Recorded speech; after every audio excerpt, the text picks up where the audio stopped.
Estamos começando mais um podcast Cordas Humanas. Pra gente é um prazer ter você aqui mais uma vez, podendo compartilhar essa mesa daquilo que Deus ele tem feito nas nossas vidas, né? A gente agradece a Deus por esse tempo que Ele tem dado a gente, conversarmos sobre o reino, conversarmos sobre os campos missionários, sobre a missão de Deus. Seja muito bem-vindo àquilo que Deus ele vai falar com a gente aqui hoje. Amém. E de antemão já queria te fazer um convite para você curtir, comentar e compartilhar esse vídeo, tá? Para que mais pessoas conheçam o nosso trabalho, aquilo que Deus ele tem feito, né? E que o YouTube também entenda que isso é relevante. Não esqueça de você também ativar as notificações, né? Que é a mesma coisa que você curtir o nosso vídeo. E que você se sinta abençoado por esse nosso bate-papo aqui hoje, né? Já queria, antes de passar para o nosso convidado, queria chamar aqui os nossos patrocinadores, pessoas que viabilizam esse nosso podcast aqui. Veja você, vamos lá. Nós temos 2 patrocinadores. O primeiro é a Mais Coworking. Se você não conhece, o modelo de negócio Coworking é um escritório compartilhado onde você pode alugar uma estação de trabalho ou uma sala de reunião por hora, dia, mês. Então, o escritório acaba se adaptando à sua realidade de trabalho. E a Mais Coworking resolve esse problema, né? Se você não tem um escritório para trabalhar, ou você está aí na sua casa aí numa cadeira de plástico, sofrendo com uma mesa ruim, né? Sem ar-condicionado, a Mais Coworking resolve esse problema. E se você precisa de um domicílio comercial para sua empresa, né? Já que você, sei lá, se você for um advogado, né? Você precisa de um endereço comercial. Você não vai colocar o endereço da sua casa no cartão de visita, né? Não dá, né? É perigoso. Brasil, Rio de Janeiro, sabe como é. Então, a Mais Coworking resolve esses e outros problemas. E nós temos o patrocinador master, que é a Igreja Presbiteriana das Águas, a igreja que viabiliza esse episódio, emprestando aí dos seus equipamentos e também nos ajudando aí com muitas outras coisas, né? Além dos equipamentos, né? O discipulado, o acolhimento. Se você procura uma igreja saudável em São Gonçalo, a gente super indica a Igreja Presbiteriana. A gente está aqui completamente imparcial em relação a isso, né? Porque só para ficar, né? Só que fique registrado. Então, se você está ali para São Gonçalo, está em casa, assistindo o culto online, sai dessa estrutura, vai para uma igreja física, presencial, isso vai fazer toda a diferença na sua vida. E é isso, Daniel. Muito bom. Mas uma coisa, se você deseja, né, ser um parceiro também, assim como a Presbiteriana das Águas, exatamente, você vai ser muito bem-vindo, né, exatamente para nos ajudar a impulsionar, né, cada vez mais esse ministério. Então é só entrar em contato com a gente que vai estar aí na descrição. Não só a igreja, mas como uma empresa, né? Sim. Você deu um negócio. Isso aí. Pode contribuir com a missão. E, bom, tem espaço aqui pra gente falar um pouco do seu negócio, da sua atividade. Muito bom. Meu irmão, o garoto tá firme ali, ó. O Gabriel tá aí, né? Pessoal. Então é isso, gente. Vamos passar. A galera não entendeu. Gabriel tá com um prato desse de comida ali na técnica. Deixa o bichinho, pai. Então vamos lá, gente. Passando para o nosso convidado de hoje, pastor Marcos Moura, vulgo Marquinhos, né? Muito bem-vindo. Se você esteve com a gente no nosso episódio passado, nós entrevistamos a Carol Moura, que não por coincidência é filha do pastor Marquinhos, né? Pastor, seja muito bem-vindo. Obrigado por estar compartilhando a mesa aqui com a gente. Agora a gente chamou o pai dela. A Carol pensou que ia passar impune ali ou não? Chamamos o pai dela. Aí aproveita e conta que Carol não contou. Agora a gente vai ver. Prazer estar aqui com vocês, o prazer é enorme, né? Vocês falaram aí da Carol, né? Antes, aonde eu ia, eu era chamado realmente pastor Marcos Moura, pastor Marquinho, né? Agora, onde eu vou, assim, o pai da Carol. Aí, Carol, caraca, o pai da Carol, que isso? Orgulho não, né? É a velha máxima que o discípulo superou o mestre. Mas é muito legal rever vocês, né? Daniel, o Blasi, o Gabriel, né? Tivemos momentos muito bons ali na Igreja do Paraíso, vocês iam ali me visitar quando eu estava pastoreando. Né? Estar aqui no Brasil e rever vocês assim, é muito bom. E ver o trabalho que vocês estão fazendo é algo que sempre me incomodou muito, eu busquei fazer, que é essa questão de levar para a igreja os recursos, né, que nós temos hoje a nível de agências missionárias, né, e fazer esse link entre a igreja e as missões, né, envolver os jovens nesses projetos, porque ao longo da história da igreja a gente vê que a importância do despertamento dos jovens para as missões, né? A gente vê as missões hoje é fruto do trabalho da juventude. E a juventude de hoje no Brasil precisa ser sacudida, né? Precisa mostrar a realidade da missão e o envolvimento com a centralidade com Deus, que é o nosso Deus, e que nós devemos fazer isso tudo para agradar a Ele, né? Então é um prazer enorme estar aqui com vocês nessa resenha, nesse bate-papo, por ver, comer um bolinho de fubá, né? Glória a Deus. Pra gente é um privilégio, né? Sim. Poder fazer parte daquilo que Deus ele tem feito, né? A gente crê, né? E até faz parte do slogan agora dessa nova fase aqui do Cordas Humanos, né? Que a gente multiplicar esses laços entre a igreja local, né? E a missão de Deus, o reino de Deus. E a gente se sente privilegiado, né? Porque todo missionário, ele é um mobilizador, né? E Deus, ele tem chamado a gente para isso. Fala pra gente um pouco, então, pastor. Como é que surgiu, na verdade, antes da gente falar sobre Portugal, né? Vamos falar como surgiu aí a chamada pastoral na sua vida, né? Como é que foram esses primeiros passos com Jesus, né? Em que momento você sentiu aí a vocação? Como é que foi isso? Essa pergunta leva assim para um tempo muito distante. Foi ontem, que isso? Eu tô com 59 anos. E Foi da idade, pô. isso foi aos 12. Aí, que beleza. Não. Aos 12 anos eu me converti e o impacto, né, do evangelho na minha vida foi muito forte, né? Para vocês terem uma ideia, 2 semanas depois que eu me converti, que foi numa vigília de oração, e eu virei pro meu pastor e falei: pastor, eu quero me batizar, eu preciso me batizar, eu tenho necessidade disso. E o meu pastor corajoso, uma criança, 12 anos de idade, né, um pré-adolescente, 1 mês depois eu já estava sendo batizado, e para mim tudo foi muito precoce, né? Porque aos 13 anos de idade eu já trabalhava, e aí foi isso que me tirou da igreja, né, por mais ou menos 1 ano, porque meu primeiro emprego vem de uma família muito humilde, 6 irmãos, né? Minha mãe veio do Nordeste, meu pai do interior do estado, então todos os filhos tiveram que trabalhar cedo, e eu também. Logo depois que eu me batizei, também fui trabalhar no comércio. O comércio só tinha folga segunda-feira. Segunda-feira, igreja histórica, né, tradicional, não tem trabalho.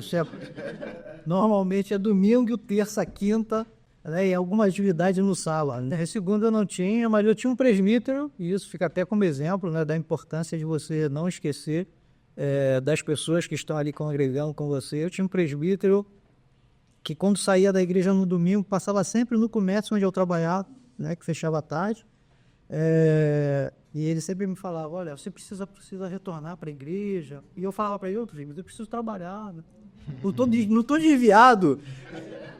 É a questão da necessidade, né? E aí, um determinado domingo, ele me falou assim: olha, você não pode ir na igreja na segunda, mas vai ter uma vigília de jovens, né? Até na igreja congregacional de Vista Alegre. Nossa, pastor Vista Alegre, pastor Leônidas, né? Na época era a Federação de Mocidade que ia fazer o evento, ia ter participação de cada mocidade. E aí eu vou sim, né? Começa às 10 horas da noite, vai até às 6 da manhã, não tinha nada. E para mim foi ótimo, né? Foi maravilhoso. Eu saí do emprego direto para o culto, e foi uma vigília maravilhosa. E os jovens da minha igreja, eu membro da igreja evangélica congregacional do Baldeador, e os jovens da minha igreja apresentaram a peça O Filho Pródigo. Né? E enquanto, cara, estava ali, estavam apresentando a peça, Deus estava falando comigo: ó, nesse momento você é o filho pródigo. Né? Você, mesmo sabendo da sua necessidade, você está longe da minha casa, e eu tenho algo especial para você. E eu falava: Senhor, mas aquela resenha com o Senhor ali, né, e algo tremendo. E eu falo, Senhor, mas eu preciso trabalhar para ajudar minha família. E assim, depois de um tempo de conversa com Deus, no final eu falei, tá bom, Senhor. Eu falei assim, consiga para mim um emprego que eu não trabalhe sábado e domingo, que eu vou poder te servir melhor. Eu não entendia naquela época o que era esse chamado especial ali é vivo, né? Eu sei que um mês depois, meu irmão trabalhava numa multinacional, né? E ele falou para mim, Marquinhos, olha, faz inscrição lá porque, né, esse serviço é bom, que você está ganhando o seu dinheirinho, mas assim, não tem futuro, né? Então, faz inscrição lá para Office Boy. Aí eu fui, fiz a inscrição, né? Mas para mim não ia, né, acontecer nada. E um mês depois eu fui chamado, né? Recebi o telegrama, fui chamado, fiz entrevista, passei na entrevista. Tinham 2 vagas para 3 candidatos. Então, uma dessas vagas o Senhor já tinha separado para mim. E até logo assim que eu fui aprovado, né? E eles falaram o dia que eu iria começar. O chefe do pessoal, da área de pessoal, virou para mim e falou, olha, você é um rapaz de sorte. Eu não sei o que aconteceu lá nessa entrevista, né? Porque ele falou que era um rapaz de sorte, eu nem perguntei o quê. Melhor não saber. Mas depois eu lembrei da conversa que eu tive, da resenha que eu tive com Deus, né? E percebi que era Deus que estava abrindo aquela porta. E essa porta eu trabalhei 36 anos. 36 anos nessa empresa, nessa multinacional. E aí eu lembrei também do compromisso que eu tinha com Deus, né? De te servir melhor, sabe?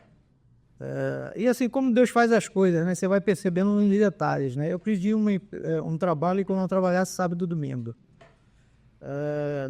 Na semana que eu entrei, eu lembro que foi no dia 1º de abril, né? E crente não tem mentira, então assim, eu entrei no dia 1º de abril dessa empresa.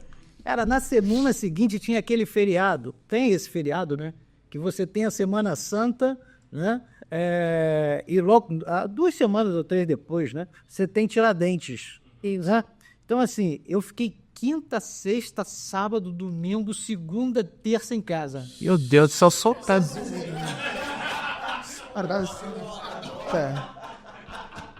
O empresário quase morre nesse momento. E eu falei para Deus assim, Deus, eu só pedi sábado e domingo, né?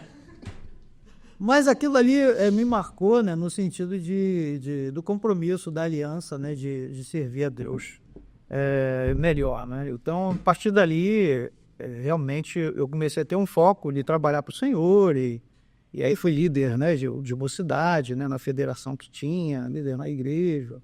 Na congregacional... A congregacional do Baldeador. Isso, sim. Né? Você se converteu lá e ficou esse tempo todo? E fiquei lá. Foi até um tempo que tinha aquela discussão se batia palma, se não batia. As igrejas históricas sofriam com isso. Depois eu queria lá aquele pau. Conversa recente. Não, e assim, era o período de entrar bateria na igreja, porque não podia tocar bateria, guitarra. E passar pela Assembleia, esse boy sendo forte.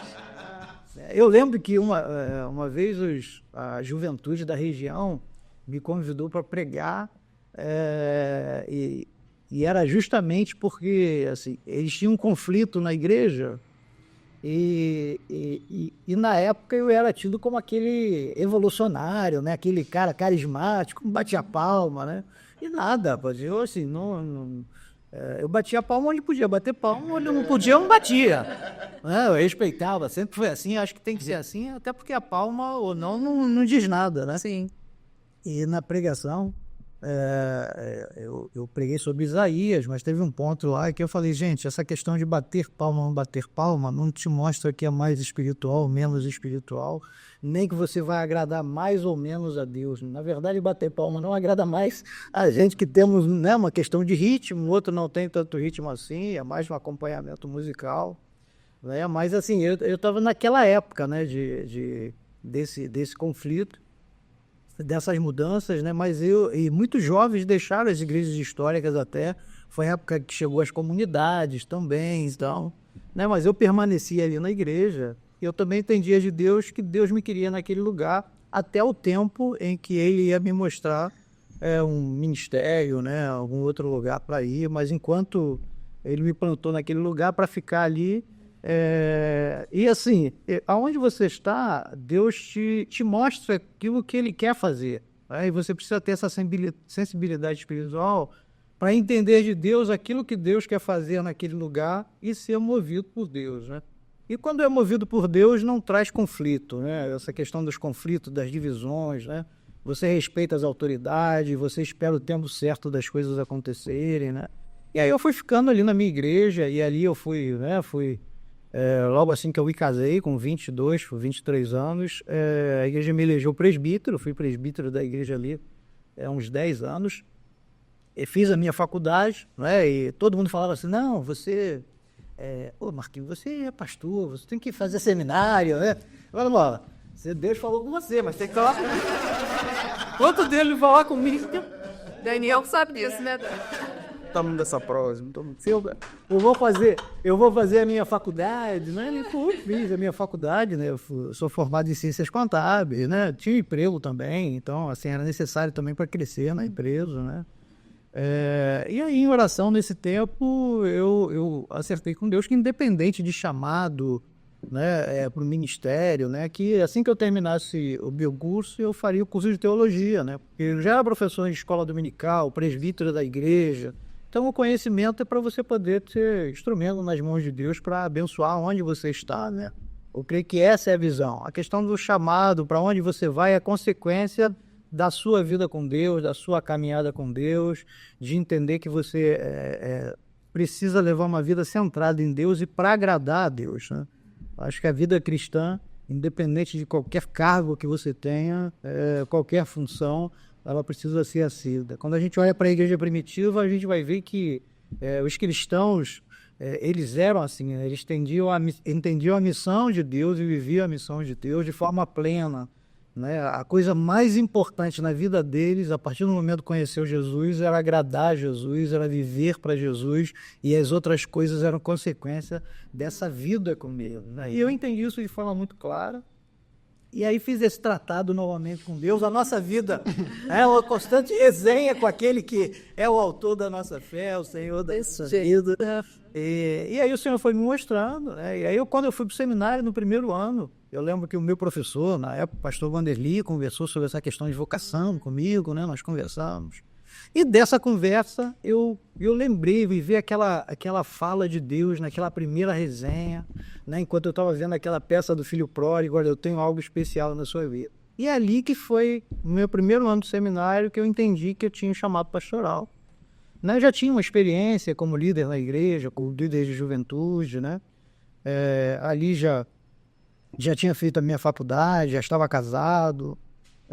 Então foi ali que eu entendi o chamado, e aí atendi o chamado, terminei a minha formação, esperei o tempo de Deus, né? Eu tinha uma atividade profissional, então assim, logo assim que eu me formei, eu também não quis assumir logo um pastorado a nível titular, né? E, graças a Deus eu tinha até algum convite para isso na época, mas o único convite que eu tinha para ser pastor auxiliar era da igreja que eu estagiei, que era a Igreja Congregacional do Paraíso. Né, que eu fui auxiliar o pastor Samuel Pereira Lopes, que foi meu pastor quando eu era adolescente. Então Deus vai encaixando as coisas assim de uma forma sensacional, né, maravilhosa. E é questão de você estar sensível à vontade de Deus, né, e buscar vencer aquilo que está sempre tentando nos assediar, né, que é o orgulho, que é fazer a nossa vontade, né? E saber que sempre a vontade de Deus é melhor, né? Então foi assim que foi meu chamado, assim que eu comecei a pastorear a igreja do Congregacional de Vila Paraíso, né? Fiquei 2 anos como pastor auxiliar. Depois de 2 anos o pastor Samuel conversou comigo que ele precisava ser jubilado, né? Que ele entendia que era o tempo e que possivelmente a igreja, né? Os oficiais iam conversar comigo sobre essa questão do pastorado titular da igreja, né?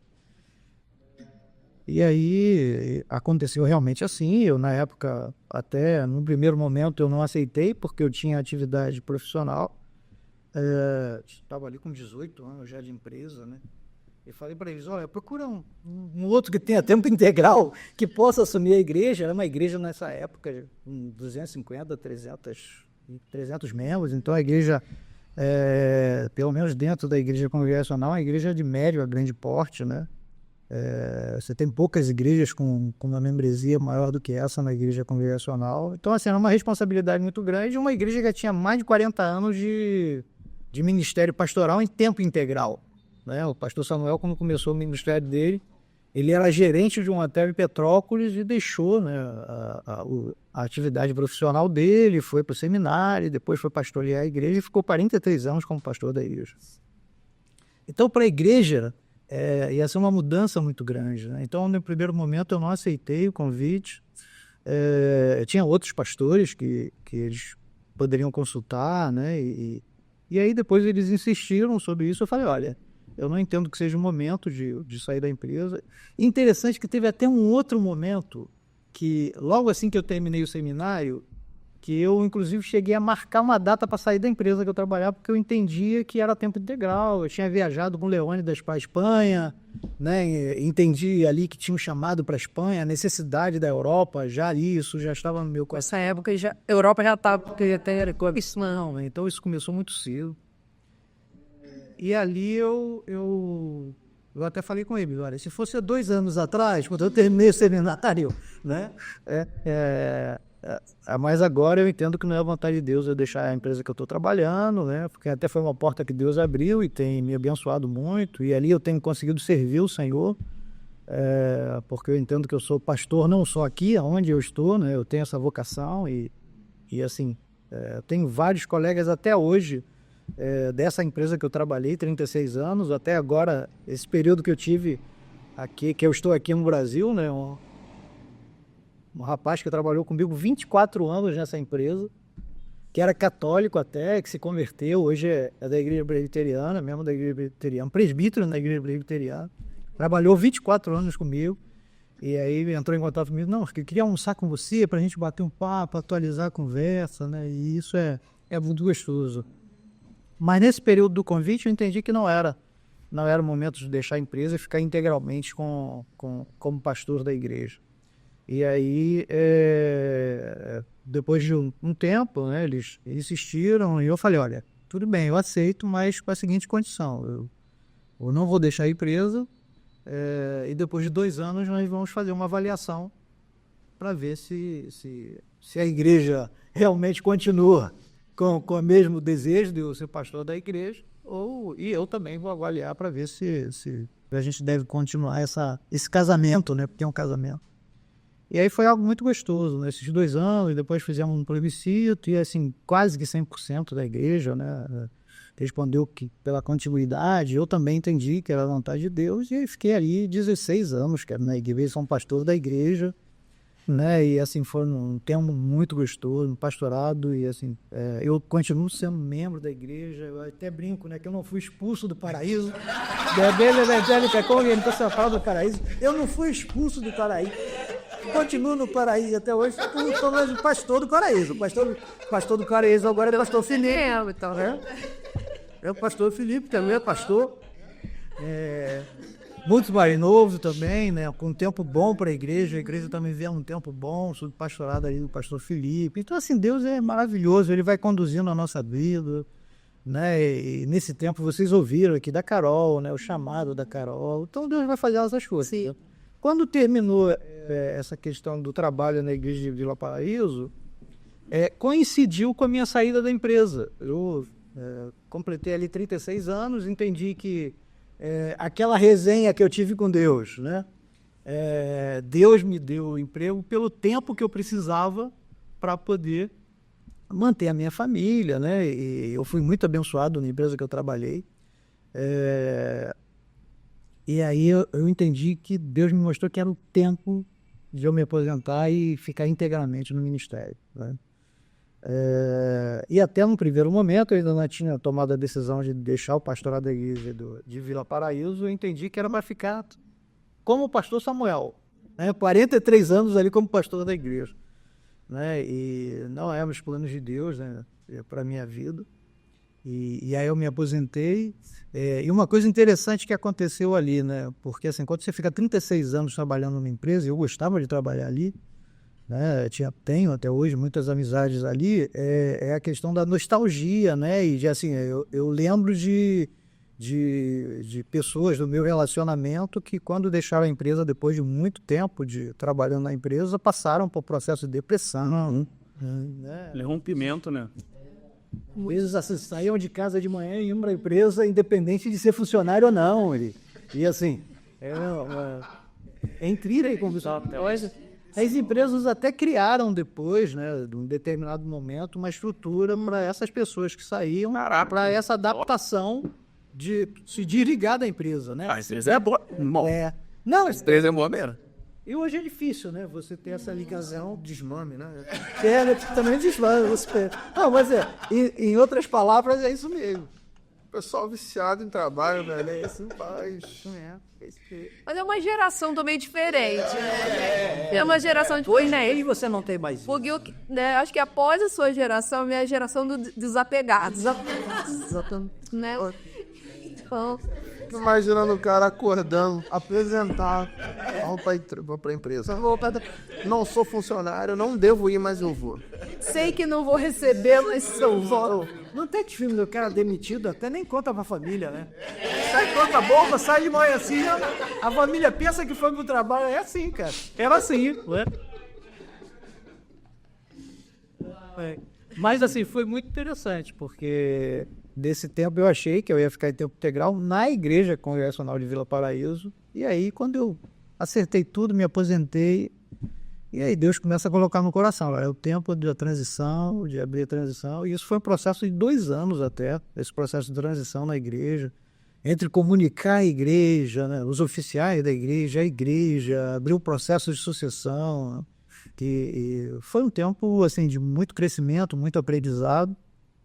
E assim, um tempo que a igreja passou em oração, né, porque é um processo, a questão da sucessão pastoral é muito importante na vida da igreja, porque um processo desse, né, feito de forma equivocada, né, toda uma construção que foi feita ao longo de anos você perde. Acarreta muitos problemas. Então, assim, tem que ter muita oração, né, entender realmente a vontade de Deus nesse processo de transição. E graças a Deus a igreja é paraíso, né, meu? Paraíso é saudável. Se você não deixar ela serpente, se deixar ela calada... Então, assim, oração amarra... Acabou, o problema é resolvido. Exatamente. Como é que a igreja não é saudável? A igreja... E aí foi o processo que eu fui convidado para ser secretário-geral da denominação. Passei 6 anos ali como secretário-geral da minha denominação, uma denominação histórica, né? Com uma história muito bonita, mas também com assim, uma necessidade hoje de revitalização, né? De muitas das igrejas, né? Por ser uma denominação histórica. Eu creio que todas as denominações históricas passaram e passam por esse processo, né, porque ao longo do tempo a igreja acaba se desviando, né, de princípios que foram ensinados pelo Senhor, pelos apóstolos, né, que Deus nos deixou na palavra, e aí de tempos em tempos você tem que rever. Eu entendo que é para a nossa vida, assim, periodicamente você precisa olhar para a sua vida, Senhor, o que, né, vê se é em mim algum caminho mau e guia-me pelo caminho eterno, como disse o salmista. A gente entra no sistema e meio que se perde dentro do sistema, né? Então... Exatamente. E aí eu fiquei esse tempo, né, na denominação, também um tempo que eu gosto muito de contato com as pessoas, né, e assim, é esse processo que vocês estão fazendo hoje, de levar as agências missionárias para as igrejas, os 6 anos que eu trabalhei ali foi basicamente fazendo isso. Legal. Né, buscando as ferramentas que tinha no mercado evangélico, né, e assim, é maravilhoso o que você tem hoje, né, e assim, os pastores que têm buscado, têm estado nos congressos, né, têm saído da sua caixinha aí, né, e têm buscado essa interação, tem crescido muito, né, e é necessário, né, a igreja brasileira hoje é muito rica a nível de dons, talentos, né, de ferramentas, né? Então, esse foi o meu trabalho, na verdade, na denominação, apresentar as missões, as ferramentas para as igrejas, e assim, eu fico muito feliz em ver muitas das igrejas usando hoje ferramentas desse tempo. E nesse período, no finalzinho desse período, quando eu achava que ia ficar ali como secretário, né, até o final da minha... Né, até meus últimos dias... Inocente. Aí eu recebo o convite de Portugal, né, a Caroline já tinha ido para a Croácia uns 6 meses antes. Coincidiu com uma visita, uma reunião que eu tinha da MCE em Lisboa, por conta de uma necessidade da missão aqui da Agência do Brasil, que eu faço parte, né, da agência missionária aqui do Brasil, da MCE no Brasil. Tinha uma reunião, o pastor Alessi, que é o diretor executivo, não queria ir sozinho. Aí me ligou: Marcos, você não quer ir comigo lá em Lisboa? Eu preciso de alguém que vá comigo para uma reunião. Não. Vou ver companhia, sou de companhia. Vou ver na minha agenda, Tô de companhia. Vou ver na minha agenda se eu estou disponível. E foi nessa viagem que aí o pastor da igreja onde eu estou pastoreando, que era o pastor Oswaldo Lopes, ele entrou em contato comigo e falou: Marcos, olha, a gente está abrindo um processo de sucessão aqui e eu estou indicando o seu nome, né? Eu queria saber o que você acha, se você não quer conhecer aqui a igreja. Aí passei uma semana lá com a igreja, conhecendo a igreja e as missões. E aí Deus foi falando no meu coração, mas precisava falar o coração da esposa, né? E aí quando eu voltei de lá, eu falei: Deus, agora é contigo, vou contar para ela, né? E Deus, né, tratou do coração da Denise. Denise é parceirona, né? Então, assim, ela entendeu que aonde Deus nos manda, a gente precisa estar junto, e assim até hoje, né? Deus e as suas agendas, né? Exatamente. Que ir boa, de cor aqui, pá, só secretariando aqui, pá, missão ali, necessidade aqui, pá, não, primeiro, paraíso. Pô, Deus me tira do paraíso e vai, né, para ser secretário de uma denominação histórica, meu amigo. E aí, quando eu penso que tô tranquilo aqui, depois de ralar ali 6 anos, Deus vem para Portugal, preparando um próximo golpe. Mas assim, um ponto importante fica mais sobre as ferramentas, né? Hoje não, assim, o pastor ele não tem desculpa para andar sozinho, cara. Tem muita ferramenta, né?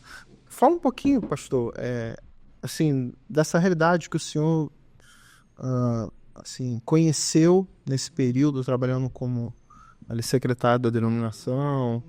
Conta pra gente como é que foi esse período. Assim, quando eu cheguei, assim, eu tenho uma formação financeira, né? Então, assim,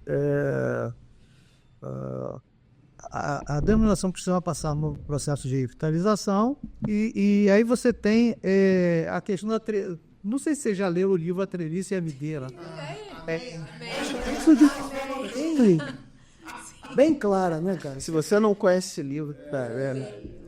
É isso, tudo muito importante. Deixa eu chegar aqui. A gente falou sobre esse, citou, né? Sempre cita, verdade, sempre cita. Você tem que ter estrutura, né, que a treliça, assim, funcionando muito bem, para poder servir, para que a videira possa crescer, né? Então, assim, foi isso um processo que nós começamos na denominação, e só começamos, que isso é um processo que leva aí 20 a 30 anos, né? E eu sempre falava isso para a diretoria: olha, preciso que esse trabalho tenha uma continuidade, e graças a Deus está tendo, né? Nós não deixamos, a outra diretoria tem feito isso, eu tenho tido contato com eles. Então nós começamos esse processo de revitalização e assim passou por um saneamento financeiro, né? Passou por uma mudança administrativa, né? Passou por uma reforma na pandemia de estatuto e regimento interno da denominação. Você imagina uma constituinte, não?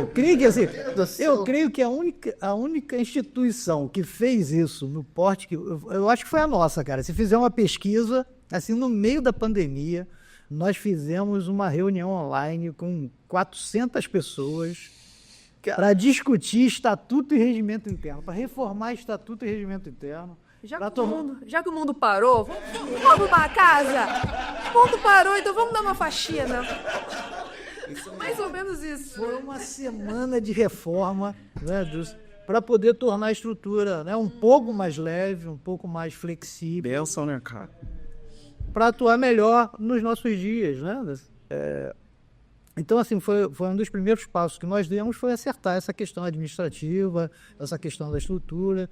As igrejas hoje precisam disso, né? As igrejas históricas, né? Não só a denominação, precisa ter também uma estrutura mais leve, né? Com decisões mais rápidas, né? Isso, assim, a gente fala de igreja, mas se for para as empresas, elas estão passando por esse processo, todas as instituições, né? Isso é o home office, né? Rápidas. Porque a velocidade com que as coisas estão acontecendo hoje, né? Quando eu falei aqui de alguém ficar 35 anos na empresa, vocês viram. Porque isso não é a realidade de hoje, né? Hoje você tem uma outra sociedade, uma outra realidade, né? E aí nós fomos também começar a ver o que a igreja precisava, né? A nível de ferramenta, para a formação dos pastores, para uma melhor formação. E a questão da formação pastoral, assim, a gente coloca muita sobrecarga no pastor e o pastor aceita essa sobrecarga, né? Esse é o grande problema. Né? Que sobrecarga, né? O pastor tem que ser administrador, né? Tem que ser psicólogo, tem que ser, né? O pastor é o multitarefa, né? Isso a gente vê muito pastor hoje doente por conta disso, né? É interessante. Assim, além de ter que lidar com as questões emocionais, né? Que já é algo muito sério, né?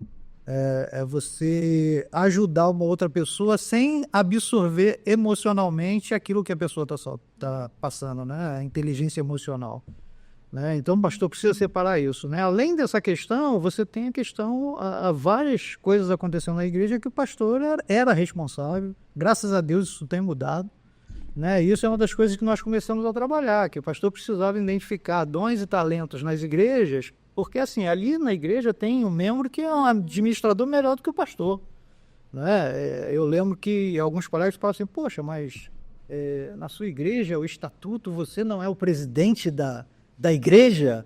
Né? Não, rapaz, eu sou o presidente da Assembleia da Igreja, onde as coisas são decididas. Agora, eu não preciso assinar contrato, eu não preciso assinar cheque, né? Eu não preciso cuidar da parte financeira. Se tem alguém que tem esse talento, né, nessa formação, então, assim, nós começamos a trabalhar isso também na questão dos pastores, trazendo esse tipo de informação, de formação, que não tem nos seminários, né? O pastor não sai com essa informação. Nós precisamos até trazer isso para os seminários. A gente tem tratado disso também na área de educação teológica, para que tenha uma cadeira que trate desses assuntos também, para o pastor já ter esse cuidado de não aceitar essa sobrecarga, né?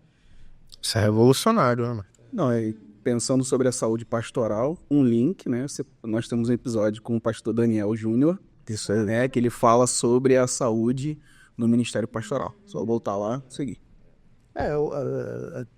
A gente fala tanto da questão do sábado, né?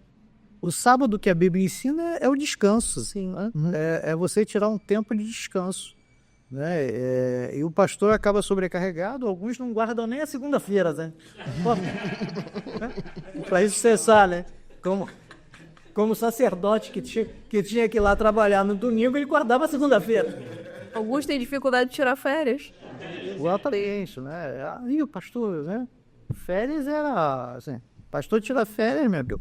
Esse pastor não serve, né? Pastor que tira férias. E assim, isso é algo que a gente começou a trabalhar, né, na liderança, no sentido dessas mudanças que precisam acontecer. Né? E trazer essas ferramentas para treinamento mesmo. Né? O pastor precisa estar em constante treinamento, e não só o pastor, né? Ele precisa levar isso para a liderança. Sim. Uma das coisas que nós percebemos também é que as informações não chegavam, né? O treinamento não chegava para os membros da igreja. Né? Às vezes chegava no pastor, o pastor não dava conta de tudo e a coisa ficava ali e morria. Né? Então, a pandemia ajudou nisso, né? Porque a gente acabou tendo um link direto com os membros da igreja. Então, isso ajudou muito, né? Então foi isso, foi buscar essas ferramentas, foi trazer isso para as igrejas, né? Municiar os pastores, né, com esse material, e é um material normalmente gratuito, né? Você não tem custo, né? Então realmente o pastor não tem desculpa, né, hoje para não se atualizar a nível de ferramentas, de treinamento, de leitura, né? Porque hoje você tem bons livros hoje que estão disponíveis em PDF, né? A nível virtual. Você entra no Kindle hoje, você tem lá N livros que é grátis, né? Custo zero. Sim, sim. Então, assim, o nosso maior trabalho ali como secretário foi trazer essa consciência do cuidado pastoral, né, do que ele tinha à disposição dele, que ele poderia utilizar para formar melhor liderança, né, e isso é uma das grandes dificuldades também que a igreja passa, é a formação de liderança. Então, assim, uma das primeiras ferramentas que nós buscamos foi no Instituto Internacional de Liderança, foi o curso do IBE, né, que eu lembro que no período de pandemia, tinha dias em casa, eu e Carol, que a gente tinha curso assim, de manhã, de tarde e de noite, não. Mas nós formamos aí num período de 1 ano mais de 600 líderes nesse curso. Que legal. Entendeu? E aí, assim, a primeira turma que fez o curso foi a própria diretoria da União de Igrejas. Os próprios diretores, e depois nós replicamos isso em outras turmas e alcançamos aí, nas igrejas congregacionais a nível Brasil, mais de 600 líderes fazendo esse treinamento. Então essa foi uma das ferramentas que nós usamos e que foi assim, aqueles que aproveitaram. Eu fiz a primeira turma desse curso em Portugal. Assim que eu cheguei em Portugal, né, se é uma ferramenta que eu indicava para os colegas, assim, eu precisava usar também essa ferramenta. Né? E até essa ferramenta, a base dessa missão é nos Estados Unidos, e o diretor lá da Europa, né, do ILE, ele viu lá no sistema que tinha um curso em Portugal de treinamento do Instituto Internacional, e ele entrou em contato lá com a matriz, perguntou, quem é que está fazendo curso pela primeira vez em Portugal, do Instituto Internacional? Aí olharam lá no sistema, né, Marcos Moura, né? Aí pegaram meu contato, ficaram em contato comigo, né? A nossa turma foi a primeira turma, e muito interessante, porque assim, nós começamos com 14 líderes fazendo curso em Portugal e terminamos com 14 líderes fazendo curso. Porque normalmente você começa uma turma aí, Tem pessoas. no Brasil você começa uma turma e normalmente você termina com 50%. Uma boa turma. E é isso aí lá. Uma projeção bem superior assim, né? Exatamente. Nós começamos com 14 e então, assim, esse foi basicamente o nosso trabalho como secretário-geral, assim, municiar as igrejas com aquilo que nós temos hoje à disposição das igrejas a nível de missão, de ferramenta para o fortalecimento, para o crescimento da igreja, para a formação de líderes, né? Assim, o evangelho é simples, né, Eliseu? Uhum. Jesus nos deu uma única ordem, e é que a gente menos cumpre, né? Ide por todo mundo, pregar e evangelho a toda criatura, fazer discípulos em todas as nações. Ou seja, ir pregar e fazer discípulo. Né? E assim, a partir do momento que você pregou, o cara se converteu e ele foi discipulado devidamente, ele está apto. O que é um discípulo? Quando que termina a formação do discípulo? Quando ele está apto a pregar o evangelho e a discipular outro. Então, assim... Tem que replicar. Exatamente. Quando o cara se converte na igreja, assim, você precisa acompanhar esse irmão, né? Esse novo irmão, até que ele esteja apto de fazer o mesmo processo com o outro. O grande problema é que as igrejas não fazem isso. Né? Por isso que a igreja, ao longo do tempo, perdeu esse dinamismo da missão, né? Da pregação do evangelho. Né? Nós conversávamos um pouquinho antes sobre a questão de no passado, né? Eu até, assim... Eu vou falar umas frases aqui do meu tempo, né? Não é do tempo para vocês. Vai lá. Né? Eu estava brincando aqui com uma frase que o crente é igual o carro velho, né? Onde para, prega. Né? Porque na época que foi criada essa frase, a frota aqui no Brasil de carros era uma frota muito antiga. Isso mudou a partir da presidência aí do Collor de Mello, né? Que houve uma abertura para uma importação de carros, né? com baixo custo, né? A entrada de novos fabricantes. Então, assim, o crente realmente era assim, né? Para onde ele ia, ele pregava o evangelho. Né? A casa dele era uma agência de pregação do evangelho, né? Na comunidade onde ele estava.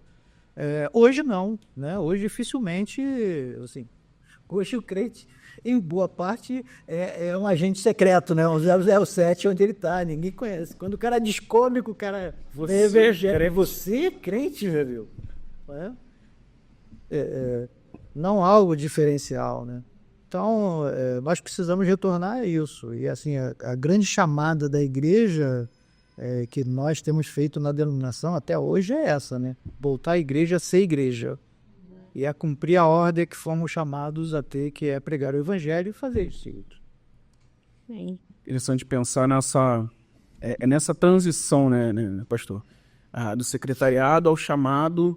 Né, para ser pastor em Portugal.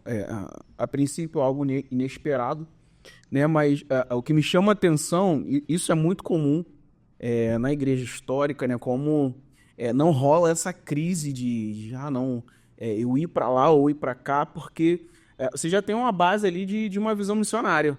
né? Esse foi um testemunho que a Carol trouxe aqui, né? Ah, pô, eu ouço de missões desde sempre, pô, entendeu? Meus pais me falam sobre missão. Vem de casa.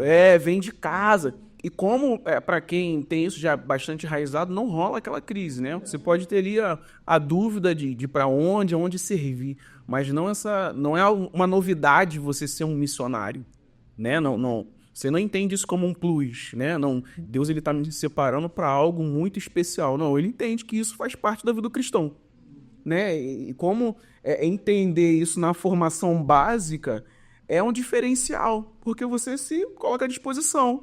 Poxa, Deus, acabou o tempo aqui, agora, que coisa teve? Ah, não, você é um secretário.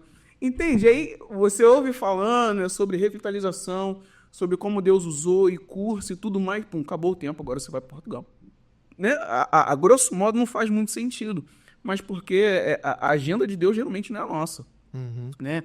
E como ouvir a sua fala é importante, né? A gente entender e estar sensível, porque Deus é que faz as coisas, né?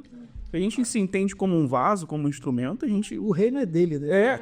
Exato. Não é o meu reino, é o seu reino. Não, e é interessante pensar que, assim, pastor de igreja local, né, teve esse período, e mesmo, você estava comentando também, né, quando você terminou o seminário, né, você esteve aberto até a possibilidade de ir para a Espanha, coisa também que não é tão comum assim, né, quando um seminarista, vamos dizer assim, né, quando você se gradua no seminário, já tem aquele direcionamento para servir numa igreja local, para ser um pastor de igreja local, que eu falo local, Brasil, né, no Ministério Nacional, vamos dizer assim. E ter realmente essa disponibilidade, isso é muito importante, né? E é muito bom, porque tem muitos pastores que não conseguem nem cogitar a possibilidade dessa transição para um ministério transcultural, né? Então, isso é muito bom, né? Ter essa abertura, né? Ter essa disponibilidade, né? Hoje, eu estou servindo aqui, na minha igreja, no meu bairro aqui, Niterói, São Gonçalo, Itaboraí e tal. Mas pode ser que na agenda de Deus, né? Direcione para Espanha, Portugal, Moçambique, por aí Você vai. não acha que isso vem de um esclarecimento, né, do que é a lição? Com certeza, com certeza. Porque isso me chamou a atenção no episódio com a Carol. Sim. Assim, foi muito natural para ela pensar sobre isso. Foi ele tá olhar assim, cara, a necessidade da Croácia. Exatamente. Eu conheço pessoas que entram em crise, vou sair daqui do meu ambiente para ir para o Espírito Santo, para Minas. Não sei, cara. Croácia, entende? É isso que você está falando, sobre formação, sobre base, entendeu? Não, Deus quer, eu vou. Mas isso assim, você tem um problema até a nível de liderança, né? Porque hoje você tem mais pastores do que igrejas, né? E você tem igrejas sem pastores. E quando eu falo igreja, eu não falo só igreja no Rio de Janeiro, eu falo no Brasil, Sim. né? Eu falo em Portugal, né? Você tem igrejas fechando hoje no mundo por falta de pastores. E você tem uma quantidade absurda de pastores formados. Onde está o chamado? Onde está? Se o chamado é de Deus, é ele que determina para onde você vai. Tá acontecendo nessa... E até mesmo no Brasil, né? Existem cidades, né? Municípios não alcançados aqui no Brasil, né? Pouquíssimas igrejas, né? E você vê um aglomerado, né? de igrejas e pastores, pessoas em determinados lugares. Aí vem uma questão também. Aí, de novo, visão, cosmovisão, essa compreensão. Isso é muito importante, porque eu lembro, no início, né, do meu ministério, eu ouvia, né, muitos irmãos, né, da igreja falando, Glaze, não, você precisa criar raízes em algum lugar. Você precisa Tem necessidade de onde você mora. raízes. Eu falei, mas eu tenho raízes, minhas raízes estão muito bem estabelecidas no reino. Né? É no reino, essa visão, a compreensão que eu tinha, né? E esse, né, Glaze? Assim, e traz uma todo jovem, né, abrisse na sua agenda uma oportunidade para passar 3 meses no navio, sem crer, né, para ir servir numa missão. Sim. Por um tempo, cara, assim, você volta a outra pessoa, com outra visão. Sim. Né? Eu comentei com eles aqui outro dia, quando eu estava lá no Mato Grosso, numa aldeia indígena, entre Rondônia e Mato Grosso. Eu cheguei lá no meio do mato. eu encontrei um alemão de 19 anos, lá como missionário, falando inglês. Eu falei, rapaz, o que você tá fazendo aqui no meio do mato? Ele estava participando de um programa da igreja dele, que o programa funciona assim. Antes de você escolher uma profissão, você precisa ter uma experiência no campo missionário.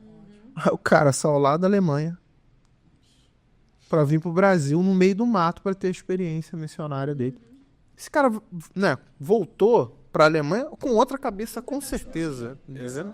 Então, acho que contextualizar... Infelizmente, mais rico, porque assim, aprendeu uma outra língua, né, uma outra realidade, uma realidade de uma cultura indígena. Assim, a Exatamente. mente dele abre de uma forma, e assim, fica muito mais fácil para ele até decidir qual a profissão que ele vai seguir. Inclusive, ele trabalhava num banco lá na Alemanha e ele voltou querendo ser enfermeiro, né? Eu vou Você vê. cursar enfermagem porque vai me ajudar na missão. Servir o próximo. Porque a pessoa abriu na mente dele, assim, como que eu vou servir o próximo? Sim. Isso, né? A pessoa redescobre sua vocação. Isso daí Você só consegue descobrir a sua vocação quando você sai da sua zona de conforto e você realmente você se permite, né? Ter essas experiências. Por isso que assim, o início da minha fala foi sobre essa questão da igreja histórica, né? Como a gente está falando da igreja congregacional, né? E historicamente a igreja congregacional é uma igreja missionária, né? Então, esse acesso, né? Essa mudança de mente é muito natural para quem ouve sempre isso, né? Não, a gente está ouvindo um missionário, vem um missionário, não sei de onde, fala e mostra o campo missionário. Então, para criança, para adolescente, isso é algo comum, né? Mas para quem não tem essa vivência, existe essa dificuldade de você absorver. Não, Deus está em missão. Como assim, Deus? Estou falando de experiência própria. Primeira vez que eu ouvi, Deus está em missão. Deus está em missão. Como assim Deus está em missão? E sabe, e assim, é uma parada, parece que a vida que você está vivendo até aquele momento era 30% do que de verdade está escrito, está revelado nas escrituras, né? Porque Deus, ele tem uma história e tudo mais. E você fica, cara, é isso. Mas aqui, onde você ouviu essa frase? No Perspectivas. Num treinamento. Aí a gente volta no início da conversa. Não, é exatamente isso. Mas porque em algum momento, né, houve aquele incômodo, né? Deus despertou a gente, não é só música, não é só louvor, não é só banda, e a gente tava ali tateando, né? Tateando, mas o que é, cara? Missão. Aí Deus envia Missionária Internacional Glazier, né? Agora pra pastorear a gente, Deus tá fazendo as coisas no mundo. A banda é um recurso. Exatamente. A gente entendeu que a gente não era o fim em si mesmo. Entra no que ele falou, tipo assim, Jesus só deu uma ordem. Gente, olha só. E é uma ordem que está vinculada a toda a palavra, né? Do início ao fim, ali, ó. Do início ao fim. Cito esse rumo. Acho que o ensinamento desse mandato, né? Ele é muito reduzido. O que eu te cito? Você é escola dominical, pô. Entendeu? É isso dentro da igreja. Ou a questão... Isso é parte de um... E a visão de reino de Deus, né? A visão de reino de Deus é a igreja local, o ministério da igreja local. Aí se você servir aqui, você está servindo o reino de Deus. Aí... E que não, assim, mas igreja... E não é um problema, porque o missionário sai da igreja local. Exatamente. Entende? A questão é a nossa igreja local fomentar essa visão missionária. Né? E eu acho que a gente se perde nisso. Por isso que a gente tem tanto pastor que não está disposto a ir lá para onde Deus ele está. Ele não entendeu isso. Ele não entendeu. Uma coisa que eu ouvi essa semana, desculpa, é muito interessante, porque o que acontece? Tem até muitos pastores que no início entendeu, né? Tem essa visão, né, da missão de Deus, eu quero servir realmente no reino de Deus, né? Mas por conta do volume das demandas da igreja, da preguiça, aí o foco acaba sendo aqui, né? Tirar os carrapichos, né? Resolver essas questões e acaba não conseguindo ter realmente essa visão do todo. Né? Essa visão da missão local e global simultaneamente, né? Tem essa dificuldade. Então, um exemplo para mim é o pastor Carlos Henrique, lá de Minas, né? Sim. Que aí ele tem... Itamaraty de Minas. Itamaraty de Minas. Amigão. Ele tá lá trabalhando em Itamaraty, mas atende os irmãos do Formoso, atende lá os irmãos de Botafogo, atende os irmãos os indígenas, quilombolas, né? Tá lá no Quênia. E a igreja é pequena, Isso é muito doido. 360. É desafiador. Sim. Desafiador, cara. Tá lá envolvido na tradução da Bíblia. A formação dele como antropólogo, ou seja, Isso aí. faz parte da missão, a visão, né? Então, assim, é tremendo. E aí é um cara só, não tem nenhum pastor auxiliar lá, né? Tem um menino da tribo indígena que está fazendo seminário. Sim, o Estevão. Convivi com ele. Vanderlei também tá fazendo seminário. Vandi. Maravilhoso, assim, é maravilhoso. Está fazendo. Deus uma vez já se formou, né? Gente, Essa dinâmica de Deus assim, é linda demais, né? exato. E você está envolvido nisso, que era um privilégio grande demais. Assim, nada, cara. Ó, senhor, eu trabalhei 36 anos numa multinacional. É um sonho de consumo de... né? Cara, nada se compara a você servir ao Senhor. É verdade. O que eu vi as pessoas iludidas com aquilo ali, e aí quando de repente eram mandados embora, né, é como se tirasse o chão da pessoa, a pessoa não tem mais vida, né? E Deus não, é vida eterna, né, cara? Assim, é algo que não tem fim, cara. É tremendo demais, é maravilhoso, né? E aí é onde o apóstolo Paulo diz: alegrai-vos sempre no Senhor, outra vez vos digo, alegrai-vos. Porque assim, a sua alegria é o Senhor, é caminhar com o Senhor e viver as experiências com o Senhor, né? É maravilhoso, maravilhoso. Em Portugal, né? Em Portugal, então chegamos em Portugal. Fiquei em Lisboa, peguei a carrinha, segui até Ponte de Sul.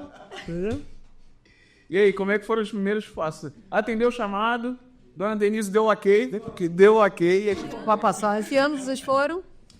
2023. 2023, o ano passado, Nós tomamos a decisão no meio do congresso do CBM. CBM. Mais uma vez, treinamento aí. Tá.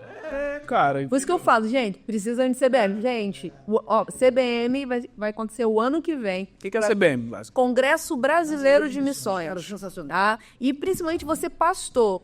Eles estão querendo convidar e incentivar mais ainda pastores a irem no CBM. Vai ser lá em Águas de Lindóia, é só uma propaganda aqui rapidinho.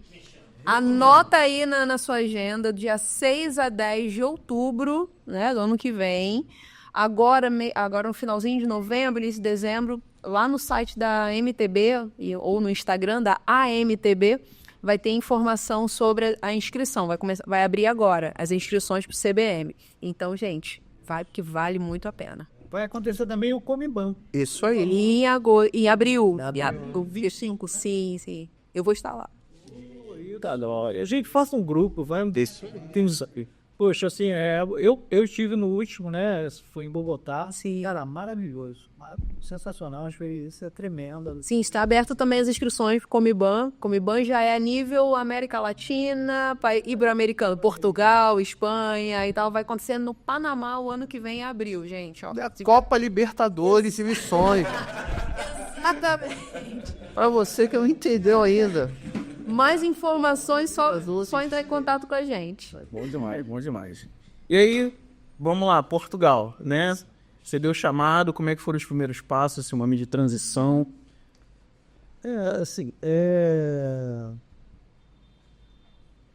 Quando você muda a cultura, né, é um grande desafio, né? Então, sair da sua zona de conforto, né? E aí você chega no outro país, as primeiras semanas é maravilhoso, né? Porque é aquela lua de mel, tudo é novo, né? Até chegar o frio, até chegar uma abastecer. Até sentir saudade do bolo de fubá. Até sentir saudade da mamãe. Isso aí. Carne seca com a boba. Olha, Dona Helena, carne seca com a boba. O franguinho que há. Vamos que a Dona Helena. Então, assim, foi uma mudança muito grande. Então, assim, você tem que se preparar bastante para uma mudança transcultural, buscar bastante informações de onde você vai, antes de chegar lá, né? A questão da língua, apesar de ser português, né? A mesma língua, entre aspas, né? Tem as suas diferenças que você precisa tomar cuidado, assim, né? O bom de Portugal hoje, como tem muitos brasileiros, o português já ele entende bem o brasileiro. Então, assim, quando você comunica, é fácil para ele entender, né? É mais difícil para você entender o português. Então, você teve esse primeiro choque, a primeira adaptação, até porque a igreja que eu estou pastoreando, ela fica no interior, ela fica no sudeste ali de Portugal. Né? Tem um mapinha, né? Fica na região chamada do Alentejo. Aí, tá. Isso. É uma região chamada de Alentejo, que fica ali no sudeste de Portugal. Né? E Cadê o mouse? Tá na sua tela. Aí, ó. Aqui. E é uma região muito agradável. A cidade que eu estou, de Ponte de Sor, é uma cidadezinha Aqui. idosa. Isso. Você imagina a mudança. Uhum. Tá aí, no tela. Você sai de uma cidade onde você tem 3.600 pessoas por quilômetro quadrado e você passa a viver numa cidade com 17 pessoas por quilômetro quadrado. Isso que eu falo, vila. São vilas. Na visão É uma vila. brasileira do carioca, é uma vila, né? Então, assim, é uma mudança muito grande, né? Mas cidade tranquila, plana, a mudança também, né, na questão da violência que a gente sofre aqui, lá você não tem isso, né? Você sai qualquer hora, volta qualquer hora, mas até você se adaptar a isso, né, também é algo diferente. São quantos quilômetros para Lisboa aqui? Dá 1h30 da cidade, 110 quilômetros mais ou menos. Pertinho. Não é tão distante, não. Né? Para eles lá é uma viagem. Né? O europeu tem esse conceito, né? Viagem. Mas pra gente é pertinho. Né? Pra gente é de Niterói, Itaboraí. Eu fui criado em Niterói e trabalhava em Duque de Caxias. Olha. É uma viagem todo dia. Então, assim, é pertinho. Né? Então, é uma cidade muito boa de se morar. As pessoas são muito acolhedoras, porque você não está numa metrópole, você está no interior. Né? Então, as pessoas são mais simples, né? São mais acessíveis. Né? É claro que tem a questão do cuidado com o imigrante, em todo lugar você vai ter isso. Né? Até falam muito do preconceito do português para com o brasileiro. Eu não vejo dessa forma, eu vejo preconceito que você tem no mundo todo, você vai ter a questão do preconceito, então você vai ter isso lá também. Né? Mas é a questão do imigrante. O imigrante, ele está indo para ali e vai ao espaço. Tão estranho. É um estranho no seu ninho. Né? Literalmente. Eu estava conversando com alguns moradores, né? E aumentou muito o número de indianos na cidade. E as pessoas, é uma cidade onde predomina a faixa etária acima de 65 anos, né? Então são pessoas idosas. Eu conversando com essas pessoas, elas falaram, olha, não, eu já quase não saio de casa, pastor. Eu falei, por que não? Porque eu tenho certo receio, né? Porque muita gente diferente na cidade. Né? Então você chega a esse ponto, né? De as pessoas terem receio realmente de sair de casa. A pessoa idosa tem mais dificuldade em mudança, a nova adaptação. Isso. Os idosos, mas Isso. é uma tendência da Europa, né? Isso é uma tendência europeia. Você tem muitos lares de idosos. Eu, por exemplo, na minha igreja lá, eu tenho 20 membros que moram lar de idosos. 20 membros. Caramba. Inclusive é um pastor, né, que hoje tem 90 anos, já foi pastor da igreja no passado, pastor Narciso, né, até um evangelista, né, ele que abriu, foi o líder, né, na abertura de um trabalho em Paio Pires, perto ali de Lisboa. Então, assim, tem 20 membros, né? A igreja tem mais ou menos 120 membros, entre a igreja e as missões. É uma igreja grande. Em Portugal é uma igreja grande e na região também é uma mega igreja. Mega igreja. Né? Até alguns portugueses que chegam lá, que são da região de Lisboa, de Porto, né? Quando pela primeira vez vão lá na igreja e falam assim, poxa, não sabia que no Alentejo tinha uma igreja com essa estrutura, desse tamanho. E é uma igreja que assim, tem uma foto ali que cabe 150 pessoas, mais ou menos. Né? E é uma igreja que tem um bom louvor, tem um bom grupo de jovens, é diferente, né? Eu posso até falar um pouquinho mais sobre esse diferente, o porquê é diferente mais à frente. É uma pergunta. Esse censo aqui é de evangélicos protestantes ou tem mais algum grupo? Evangélicos, Protestantes? protestantes. Não tem, não. Não tem Testemunho de Jeová, nem outros grupos que se dizem cristãos. Aí não, protestantes mesmo. É bem baixo, né? É bem baixo, né? E você vê que por região tem uma diferença grande, né? Você vai ter uma concentração em Algarve, que é uma região de praia, onde você tem uma concentração dos imigrantes. Aonde você tem concentração dos imigrantes, você tem um percentual maior de evangélicos. Mas aí a igreja Não é gradativo. Exato. é a igreja de... Então, A é o gente tá- retrato. Aí. 40% a 50% dessas igrejas em Porto, Algarve, a região metropolitana de Lisboa, é de imigrantes. 40% da igreja. É o que a gente estava conversando até um pouco antes, né, da gravação, é que o que acontece, né? Por causa dessa falta de visão missionária, de entender, né, a sua missão, e o que você estava falando, né? Antigamente, para onde o crente ele ia, e ali ele entendia que ele era ali um representante do Senhor, Embaixador. o embaixador do Senhor, então fazer a sua missão. Né? Nossos dias, como não tem, né, muitos não têm essa visão, muitos têm tido a oportunidade, né, de ir aos Estados Unidos, Portugal e outros lugares, né, do mundo, mas infelizmente se fecham na sua própria comunidade. E essa falta de visão torna até o crente seletista. Sim. Estou dando uma igreja portuguesa, não. Essa não. Não, essa era Essa ninguém, não. É assim, né? Miserável. Você imagina... Com todo respeito, miserável. Você imagina a diferença que iria acontecer se esse volume de cristãos, né, de evangélicos, que estão indo para a Europa, ao invés de se fecharem, né, no seu gueto, na sua igreja brasileira, e realmente ajudar a revitalizar a igreja portuguesa, realmente ser ali um embaixador, entendendo a sua missão, que você é se você foi para lá, se Deus mandou você para lá, é porque Deus ele quer que você brilhe lá, né? Seja sal e faça a diferença, né? E porque só para vocês que estão em casa entenderem, essa porcentagem, esses números aí, são os mesmos números referentes a povos não alcançados. Né? Abaixo de 2% é considerado um povo não alcançado. Ou seja, em cada região aí de Portugal, você vê lá no norte, lá, 1,19%, né? Nas Ilhas Açores, 0,88%. São povos não alcançados, porque a igreja nativa ela não tem força para ela realmente alcançar o seu próprio povo. Então, eles precisam de ajuda de fora, precisam de missionários estrangeiros. E isso que a Grazi está dizendo é muito sério, porque assim, você pega Portugal, se você tirar o imigrante, a igreja portuguesa, Portugal é um povo não alcançado. Não alcançado. Né? Ouvido, né? Porque você não chega ao coração do nativo com sincero. Será que não tem... Agora é uma pergunta real, assim, né?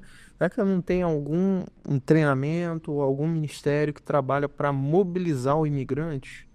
Porque, assim, a gente envia a gente para lá.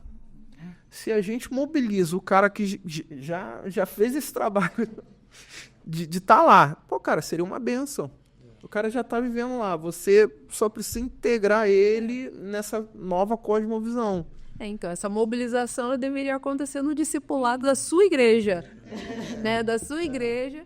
Porque, por exemplo, aqui, ó, né? A gente tem que remediar, Glaze. O estrago já foi feito. Isso que você pensou, a água foi feito. Eu acho que a Carol não teve tempo de falar, mas a Carol está num time da MCE, da Internacional, que eles estão trabalhando isso. Aproveitar o imigrante, Muito bom. Né? E assim, captar esses imigrantes que tenham a visão de reino para que possam fazer esse trabalho, como a missão pode trabalhar esses imigrantes para ser mais efetivo no país onde ele está, ali na Europa. Porque o cara foi enviado pra lá e não sabe, né? Ele foi. Mas Isso precisa avisar ele. isso daí é uma das coisas que a gente vai fazer na Itália. É isso. E quem sabe aí também lá em Portugal. Se Deus permitir, a gente vai estar indo lá. Isso mesmo. Esse despertamento é importante. Precisa. Né? Que Deus é que move a nossa vida, né? A gente precisa perceber o que Deus quer que a gente faça em cada local. Então, assim, é uma realidade muito difícil, né? Muito difícil de Portugal, né? E você vai ver que nas ilhas, né, Madeira, Açores, né, assim, percentual é baixíssimo, né? Quando você sobe para o norte, né, ali, principalmente na divisa ali com a Espanha, né, você vai ter poucas pessoas sendo alcançadas com o evangelho. É um desafio muito grande. O português, ele vê o evangelho como uma seita? Sim, a grande questão, o que aconteceu em Portugal? Que nós tivemos ali um movimento na Europa da Reforma, né? E em Portugal, como não tinha um reformador ali, né? Ou tinha até, mas assim, eram poucos e tinha pouca força, e ora foram perseguidos, porque Lutero na Alemanha teve assim, pessoas importantes que protegeram, né? Mas em Portugal você não tinha isso, a coroa portuguesa era muito ligada à Igreja Católica. Né? E aí, assim, os poucos que se levantaram como protestantes foram logo perseguidos, expulsos, né? Mortos pela Inquisição, né? E assim, de uma forma muito rápida. E a Contra-Reforma incutiu na mente do português que o protestante, o evangélico, é uma seita. Né? E isso até Disseminado, né? foi disseminado, e você vê até hoje em Portugal essa visão de que o evangélico, o protestante, é uma seita. Então há essa discriminação, sim, com relação ao evangélico, ao protestante em Portugal. Isso é uma das grandes barreiras para se pregar o evangelho, porque até há pessoas que se convertem, mas entre elas se converter e congregar numa igreja evangélica, ela precisa vencer essa barreira do preconceito, entendeu? E isso não é fácil. Assim, não é tão difícil você pregar o evangelho para o português e ele aceitar Cristo como Senhor e Salvador. Agora, o difícil é você levar ele a congregar numa igreja. Lá em Portugal tem um peso cultural, assim, se você é português, né, você nasceu lá, então meio que naturalmente você é católico, você nasceu numa família católica. É a questão da Tradição. O europeu em si, o português, ele assim, eu nasci católico, a minha família é católica, eu vou morrer católico, entendeu? Qualquer mudança é um desvio de conduta até. Entendeu? Então isso é muito forte para eles. Então é uma mudança muito difícil. Né? Mas assim, Sim. nada que Claro. o Espírito Santo... Também, sim. Você prega mesmo. Exato. E aí quem faz a obra é o Espírito Santo de Deus. Né? Há também uma ação muito forte a nível espiritual, demoníaca mesmo, você percebe em Portugal, né? Você tem aquela questão de Fátima, né? E outras ações ali em Portugal, e você percebe a opressão, né? Quando uma pessoa se converte, é comum a pessoa dizer assim, parece que eu estou vendo na rua e tem alguém me perseguindo. Caraca. Entendeu? Então, assim, tem que ter muita oração, muito... o pastor da igreja, o pastor Calado, que foi pastor da igreja por 50 anos, o filho dele, que é um historiador, o Dr. Paulo Calado, ele fez um livro e conta as histórias do pai, né? Que tem muitas histórias de libertação de pessoas endemoniadas naquela região ali do Alentejo. Né? Sim. E foi onde a igreja cresceu muito, foi no período do ministério dele. E esses eventos que aconteceram, e assim, até hoje ele é uma referência na cidade, não só no meio evangélico, mas na cidade, por conta das histórias que tem dele orando e as pessoas sendo libertas, né? Enfermidades sendo curadas, né? Parece ali aquele período dos apóstolos, sim, né? Uma história assim, muito... E é comum com os desbravadores, né? Você vai ver os desbravadores do sertão nordestino, você vai ver assim, experiências muito parecidas, né? Ação de Deus de uma forma sobrenatural, usando os seus servos, né? De uma forma tremenda, para poder impactar com o evangelho aquela localidade. Com os indígenas também, né? Muitas histórias É uma coisa que eu percebo que Deus, ele se manifesta, né, dessas maneiras para esses povos de forma específica, exatamente hoje, ó, eu sou Deus, né, porque eles não têm muita referência, né, então não, eu sou o Deus verdadeiro. Exatamente. Eu acho muito legal, abrindo um parênteses, né, quando se fala na missão europeia, porque primeiro, né, você desmistifica essa questão que missões é só África, né, e Oriente Médio, né, que necessariamente para fazer missão aquele povo tem que está passando por alguma necessidade física, né, e como olhando para a Europa existe uma outra vertente, né, você tem ali um peso cultural, você tem ali um peso espiritual, lógico, né, mas também tem aquele peso de que você tem que se fazer conhecido para fazer Cristo conhecido. Né? E isso é muito comum. Né? A Carol estava falando sobre isso, né? Que eles são muito assim, desconfiados, né? Por essa questão de ser uma seita e tudo mais. Então, são várias barreiras que você tem que romper, né? Tem a barreira ali do idioma, a barreira cultural. E ali é muito forte. Assim, a gente vai ver que na igreja brasileira também isso acontece, né? Que o evangelho é relacionamento. Você vai ver que 80% do pessoal que está na igreja, ele é fruto, ele ouviu o evangelho através do relacionamento com alguém, ou na família, ou de amigos, né? Foi assim que o evangelho chegou para ele. Só que você tem a barreira, né? E assim, cultural até, né? Para você ter relacionamento lá em Portugal, né? Então assim, isso leva um tempo maior. E aí com relacionamento a pessoa vai conhecendo a sua postura, o seu caráter, né? Poxa, é uma pessoa diferente, né? Poxa, ele tem os mesmos problemas que eu, mas enfrenta de forma diferente. O que ele tem que eu não tenho? A pessoa chega a essa pergunta e começa a pedir ajuda a você para orar por ela, né? O seu Deus, né? Poxa, pede o seu Deus, né? E aí você vai começando a falar para ela que ela precisa crer, né? Que Deus também está ali, quer fazer isso, ama ela, mandou o filho para morrer por ela também. E aí você vai começando a falar do evangelho através desse relacionamento. Porque todo mundo tem problema. Sim. Né? O português, o brasileiro, o africano. Né? E aí você gera esse relacionamento para na hora da dificuldade você estar ali e ajudar a pessoa a enfrentar aquele problema, mas mostrando Cristo para ela. Né? Agora, um índice que tem, que apresentou no censo 2011 e 2021, e eu estava olhando também aqui no Brasil, em que isso tem crescido muito, é os sem religião. O langástico, né? É o desigrejado, né? Que está aí nessa turma aí dos... E vejam como cresceu em 10 anos. Acho que dobrou, né? Mais de 6,84, uma 14,09. No último censo do Brasil, esse número é de 10%, 11%. 10 ponto alguma coisa. Isso está crescendo muito, você viu. Né? Então, assim...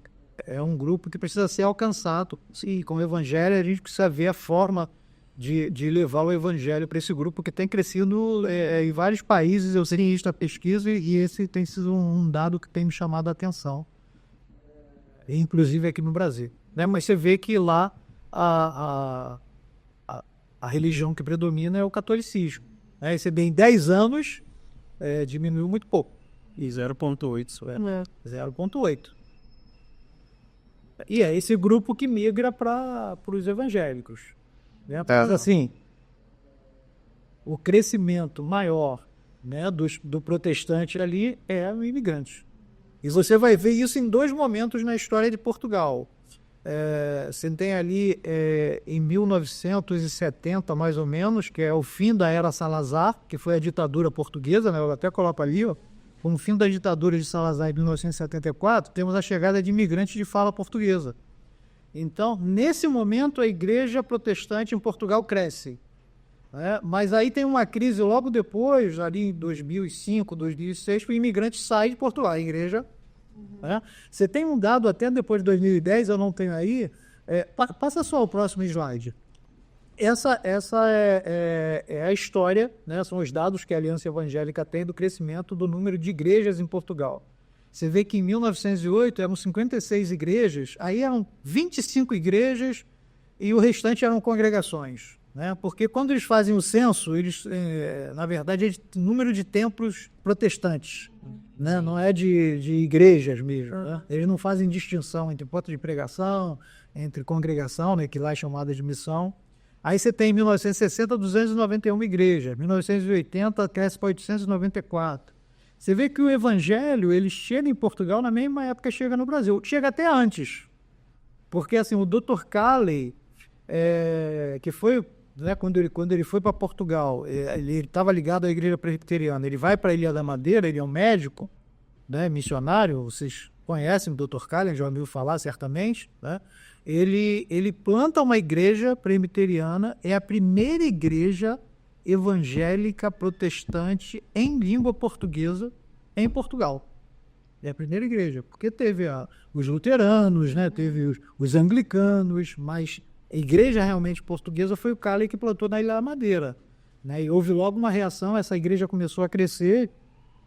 Eu li de um dos livros da história que chegavam a ter mais ou menos 200 pessoas convertidas e que congregavam ali regularmente, e aí a Igreja Católica age para uma ação para queimar o local lá onde eles se reuniam, a perseguição. O Dr. Calley teve que sair como se fosse doente, né, numa maca, né, num navio, como fugitivo mesmo, lá da Madeira, e depois ele volta para a Inglaterra e depois vem para o Brasil, né, é onde ele começa o ministério dele aqui no Brasil, na Igreja Fluminense, e até traz alguns madeirenses para ajudar ele na Igreja Fluminense.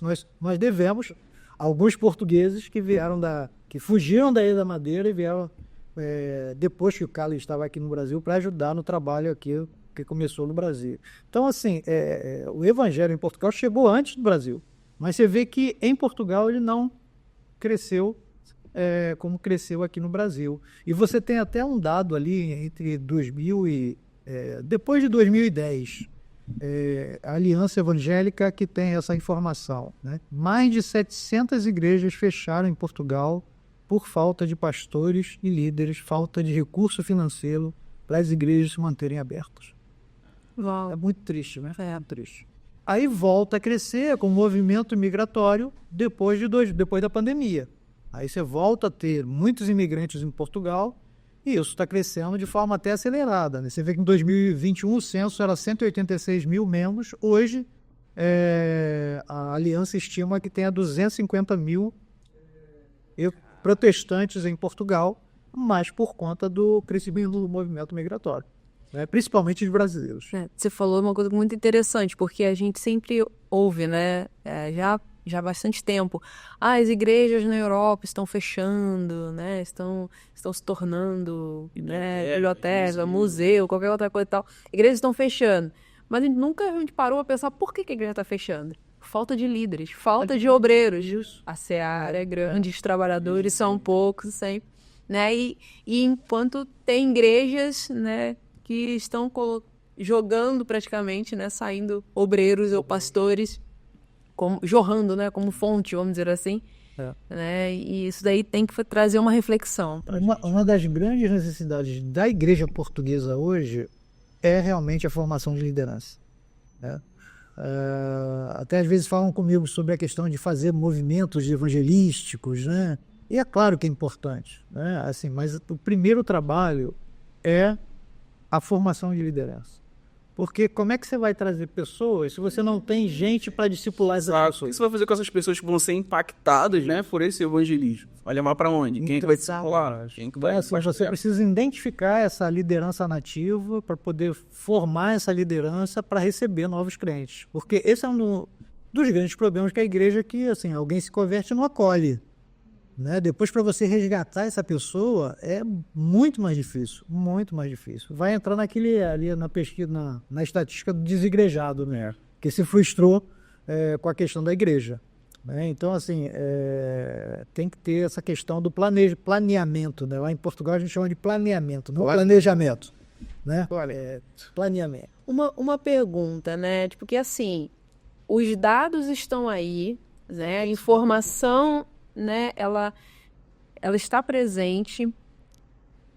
No caso aqui, né, entendemos que como ali eles ainda precisam, né, de pastores, de missionários estrangeiros para ir lá para poder ajudá-los tanto na formação de liderança, de revitalizar a igreja, o quanto que os seminaristas, olhando agora para os nossos seminários, o quanto esses seminaristas realmente estão recebendo essas informações e estão sendo mobilizados para poder realmente ir.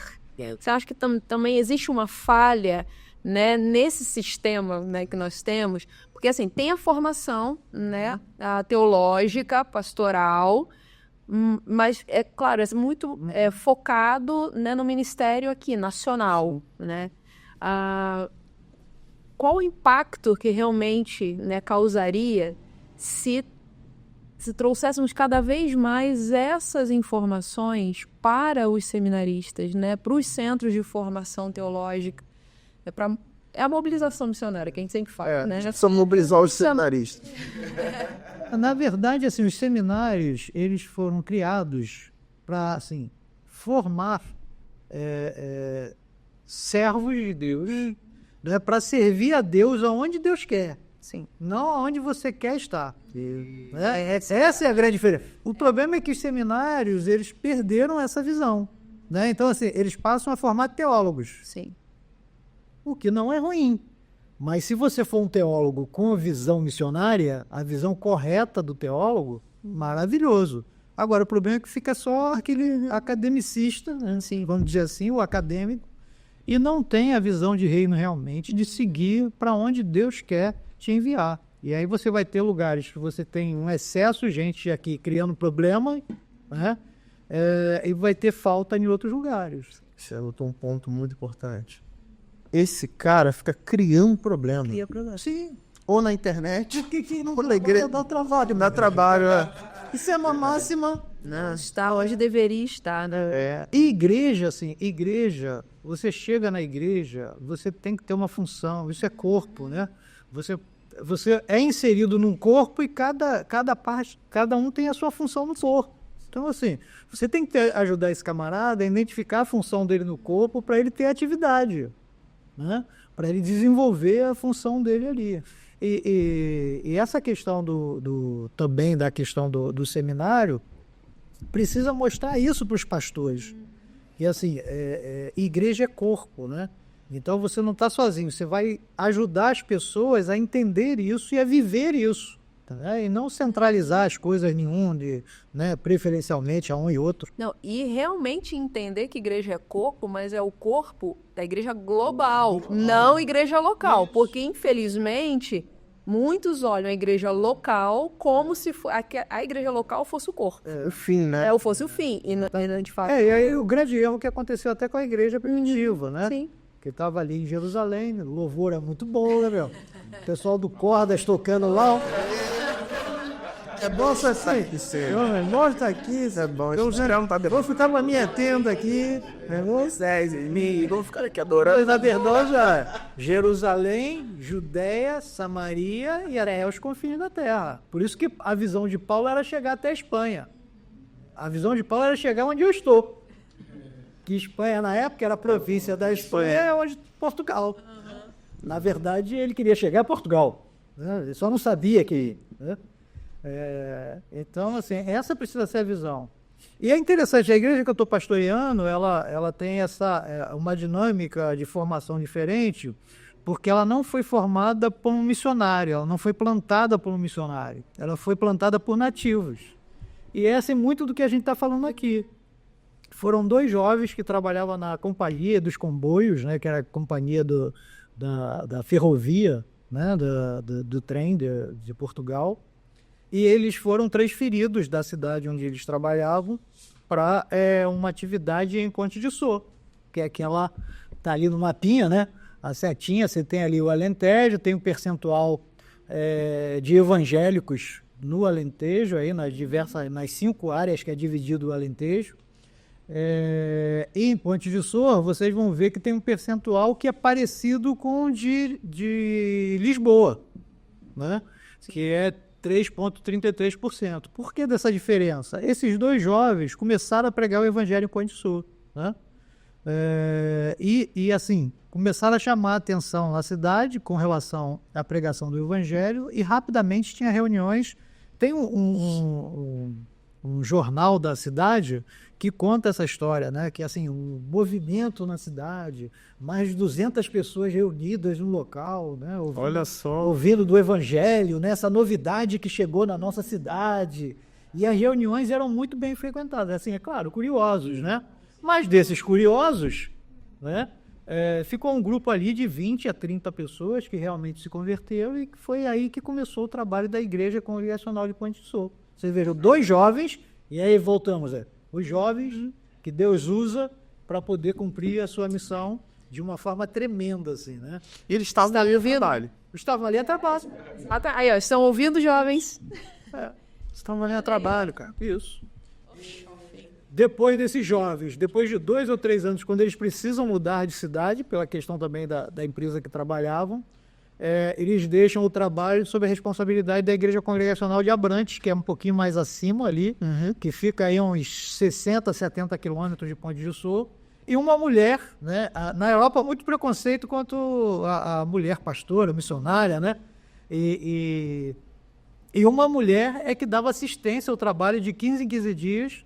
Ela saía de Abrantes e ia até Ponte de Soco para poder dar continuidade ao trabalho. E aí o trabalho se desenvolveu até que um jovem chamado José Calado, né, ele se converteu, né, e aí foi ordenado presbítero.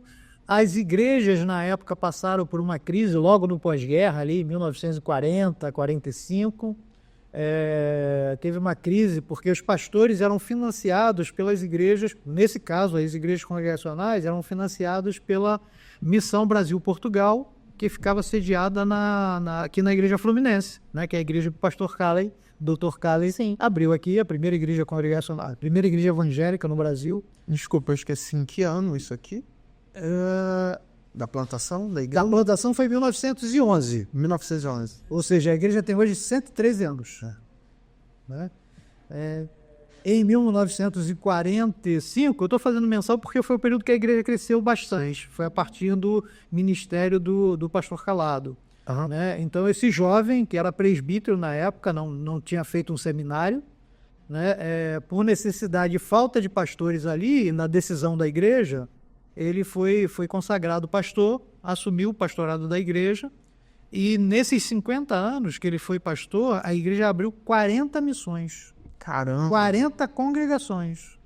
Ou seja, aonde ele era um evangelista itinerante, onde ele parava, pregava o evangelho, uma família se convertia, virava uma missão, uma congregação. Muito bom. Então, o trabalho ali nessa região do Alentejo, principalmente ali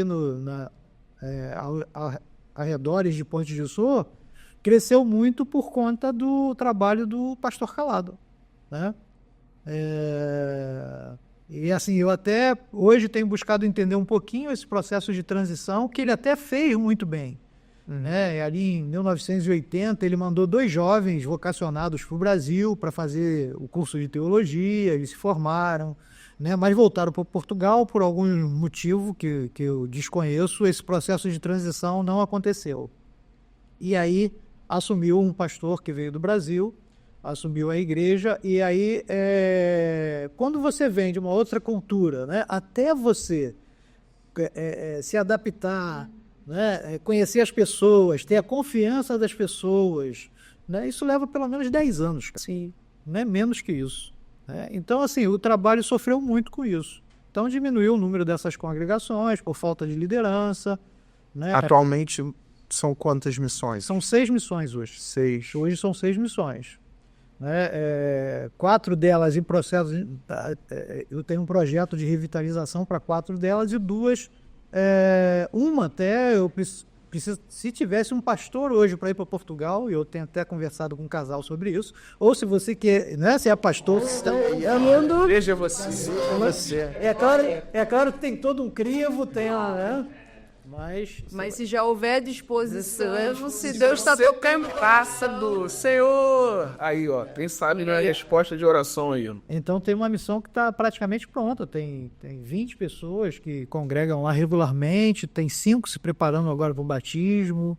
Então a benção. O trabalho tem sido... E é uma missão que tem 10 anos, é a mais nova, é que se desenvolveu mais rápido. Né? Então, assim, A gente está muito feliz com esse trabalho lá e com a forma como Deus está conduzindo. E a gente precisa realmente de um obreiro para poder dar continuidade ao trabalho, porque como pastor você só consegue fazer manutenção. Você vai uma vez por mês, né? É assim, eu até sentindo a necessidade de discipulado, eu vou, além de um final de semana, eu vou um dia de semana, né? Eu faço para poder dar um material discipulado, uma escola dominical, para ajudar esses irmãos a crescer, né, envolver outros. Mas assim, é trabalho de manutenção. Então Portugal também sofre muito com isso. As igrejas históricas que têm missão, o pastor tem que percorrer essas missões, mas ele só consegue fazer manutenção. E manutenção, a igreja não cresce, ela vai diminuindo. As pessoas vão ficando, né, vão envelhecendo, vão morrendo, o grupo vai diminuindo. Você vê, quando eu cheguei na igreja de Pão de Açúcar, nós não tínhamos crianças praticamente, né? Tinha duas crianças que eram filhos de membros da igreja, né? Mas não tinha, né? O pastor anterior até procurou fazer um trabalho para formação de professores para a escola dominical, né? Mas assim estava paralisado, né? Aquele processo de sucessão, né? Então quando eu cheguei eu perguntei, cadê as crianças, né? Eu fiz como, acho que foi Sócrates que fazia isso quando chegava em Atenas, ele perguntava, cadê as crianças aqui de Atenas? Né? E sempre quando ele retornava de viagem, ele fazia essa pergunta. Até por que você sempre pergunta pelas crianças? Porque as crianças é o futuro da Grécia. Né? Sem crianças, a Grécia não tem futuro. Né? Uhum. E é isso mesmo. Se você chega numa igreja, né, e não tem crianças, qual o futuro dessa igreja? Né? A questão missional. Nós precisamos ensinar as crianças a missão. Sim. Né? Desde a escola dominical, da primeira classe que ela participa ali, ela precisa ouvir que a missão é de Deus e que ela é chamada para participar da missão de Deus. Então, esse conceito tem que vir deles pequeninos. Né? Eu coloco até uma frase aí mais à frente, de Moody, que está na PEC, que eu acho sensacional. Cadê? Está aqui? Tá lá no finalzinho. É um dos últimos slides. Eu coloco até nossos desafios, tá vendo? Aí. Se eu pudesse iniciar o meu ministério tudo de novo, iria me dedicar completamente à evangelização das crianças. Moody, que foi um dos maiores evangelistas americanos, né? Antes ali de Billy Graham, o grande nome na história da pregação do evangelho nos Estados Unidos, de grandes conferências, né? Então, assim, essa frase é muito forte e nos traz a reflexão, né? Como é que nós estamos tratando as nossas crianças na nossa igreja? Nós estamos falando aqui de um problema, mas que ele é resolvido lá no berçário da igreja. Para as próximas gerações. Né? Então, assim, foi a primeira coisa que eu cheguei na igreja, assim, identifiquei duas coisas, né? Foi a questão da formação de liderança e o ministério infantil. Hoje eu tenho mais professores de escola dominical para criança do que criança. Que é bom, já estão preparados. Pode mandar, seu, manda as crianças. Porque essa foi a minha fala. Olha, se uma família chega aqui com crianças e não tem trabalho para criança, ela não volta. Né? Agora, se você tem trabalho para criança, aí vem uma família, ela vai ficar ali. Né? Então, hoje eu tenho 7 professores para criança, tenho uma equipe de 7, né, no Ministério Infantil e tenho 5 crianças. Já cresceu. Mas eu estou ali de olho e orando por 2 famílias, que uma tem 6 crianças e outra tem 4. Se essas 2 famílias forem para a igreja, eu triplifico. Né? Triplico o número de crianças na igreja. Você vê. Mas para que evangelizar criança? Se você não sabe a necessidade que é evangelizar criança, você precisa voltar a alguns episódios anteriores que a gente conversa com a missionária da APEC, a Kelt, né? Você vai saber qual é a necessidade de evangelizar criança. Só um parênteses. É uma questão de família, isso? O que acontece? Não. É porque no episódio com a Carol, teve várias deixas para episódios links. E agora também, vários links. Então, gente, realmente. Aí você vê, os desafios que eu encontrei na Igreja de Portugal é esse, a liderança, a formação de liderança, que é algo que eu tenho trabalhado e assim tem sido, assim, Deus é maravilhoso, cara. Ele, assim, eu tenho, com a minha formação e com a minha experiência como secretário-geral na denominação, e quando eu cheguei lá e identifiquei isso, eu linkei logo, né, a educação teológica que nós temos aqui, o nosso seminário, com a necessidade de Portugal, né, e com depois da pandemia, o crescimento do online, cara, nós temos hoje um curso médio de teologia E como que Deus prepara? com 22 portugueses fazendo curso mesmo. Um curso médio de teologia, 22 portugueses, 10 da minha igreja. 10 legal, bons, né, que estão sendo preparados. 2 jovens desse curso já estão pregando nas missões, né? E um outro que também prega nas missões, ele não está fazendo o curso médio, está fazendo o curso completo de teologia no Martin Busser lá de Lisboa. Cara, Deus é lindo demais o que Deus faz, né? E o restante da liderança faz parte do Ministério Infantil, né, que está no curso, né, entre outras pessoas que têm nos ajudado muito nesse trabalho, né? O discipulado, que é imprescindível na vida da igreja, né, para você trabalhar essa questão missional, né, para ele estar pronto para pregar o evangelho para o outro, né? Igreja sendo igreja, né? Pode usar essa frase, igreja sendo igreja, né? E aí é onde a Carol até vai nos ajudar muito nessa questão do discipulado com jovens, porque ela já atuava aqui no Brasil no discipulado com jovens, foi um trabalho também que ela fez na Croácia, né? E a gente pretende nos ajudar nesse início aí de organização do discipulado para os jovens lá em Portugal. E assim, um diferencial da igreja que eu estou pastoreando é que nas igrejas, principalmente no Alentejo, indo para o norte, né? Não tanto em Lisboa, você tem poucos jovens, né? A igreja é mais de idosos, né? E lá na igreja de Ponte de Sor, cara, tem mais de 20 jovens. Nesse grupo de um pouco mais de 100 pessoas. A malta, hein? Eu tenho uma malta lá. É claro que tem as dificuldades, porque assim, eles têm que sair para a universidade de outra cidade para poder estudar. Tem uma série de fatores. Mas quando você consegue colocar na cabeça do jovem a visão de Deus, a missão que ele foi chamado, né? Assim, é tremendo isso, né? Porque ele vai aonde ele estiver, né? E hoje você tem online, né? Por exemplo, eu tenho, daqui a pouco eu vou estar tendo um evento discipulado com um jovem que está se preparando para o batismo, né? Eu estou aqui no Brasil, ele está lá em Portugal, né? Então, assim, você tem, as ferramentas hoje ajudam muito na dinâmica do trabalho, né? Nos abençoam muito. Então, essa questão do discipulado é muito importante, né? Por que eu estou frisando os jovens, né? Porque o jovem é a força da igreja lá para a continuidade da igreja, né? E depois você vem ali o Ministério Infantil, que esses jovens vão se tornar ali adolescentes, e esses jovens que foram discipulados vão discipular eles. E aí é a questão da continuidade da igreja, né? A revitalização das missões, que é uma realidade, e aí a gente precisa de obreiros, né? Então você depende daquela, na sequência ali, né? Formação de liderança, né? Discipulado dos jovens para poder revitalizar as missões. E é claro que nesse período quem quiser ir para Portugal nos ajudar a revitalizar as missões, né? Um grande problema da igreja portuguesa é a falta de recursos também. A gente acha que você está ali na Europa, você tem dinheiro sobrando para investir. Não? Que isso, cara? É verdade. Essa até é uma coisa, são de necessidade de missões. E o ouro que tava aqui outro dia que foi pra lá?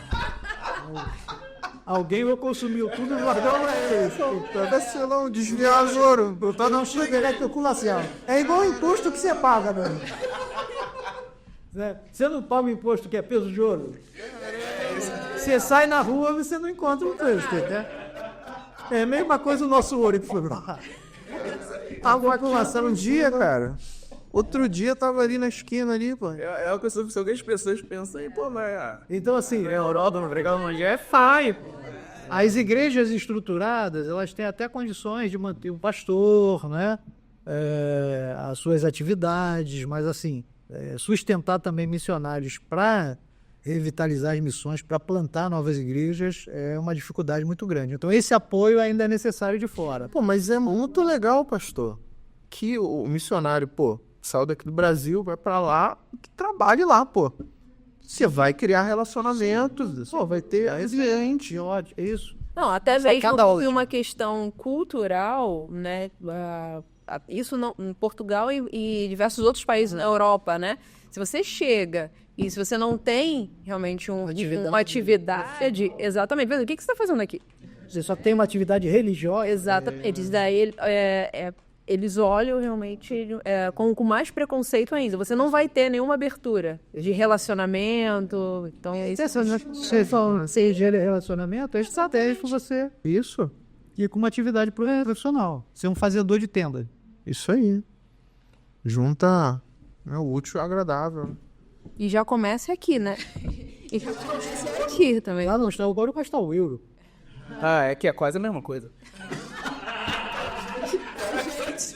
Pra gente.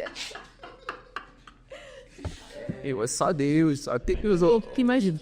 E eu botei um quinto ponto ali, que é o fortalecimento da denominação lá, né? Porque também, por conta das igrejas estarem enfraquecidas, é claro, a denominação e também. Mas com esse processo, Quantas igrejas congregacionais? congregacionais hoje são 3. Já assim, na história já foram 14. Hoje são só 3.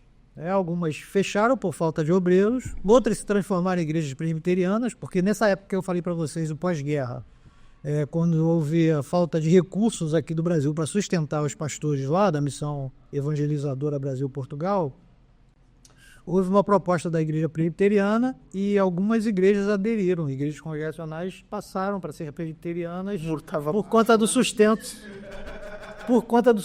dos obreiros mesmo, entendeu?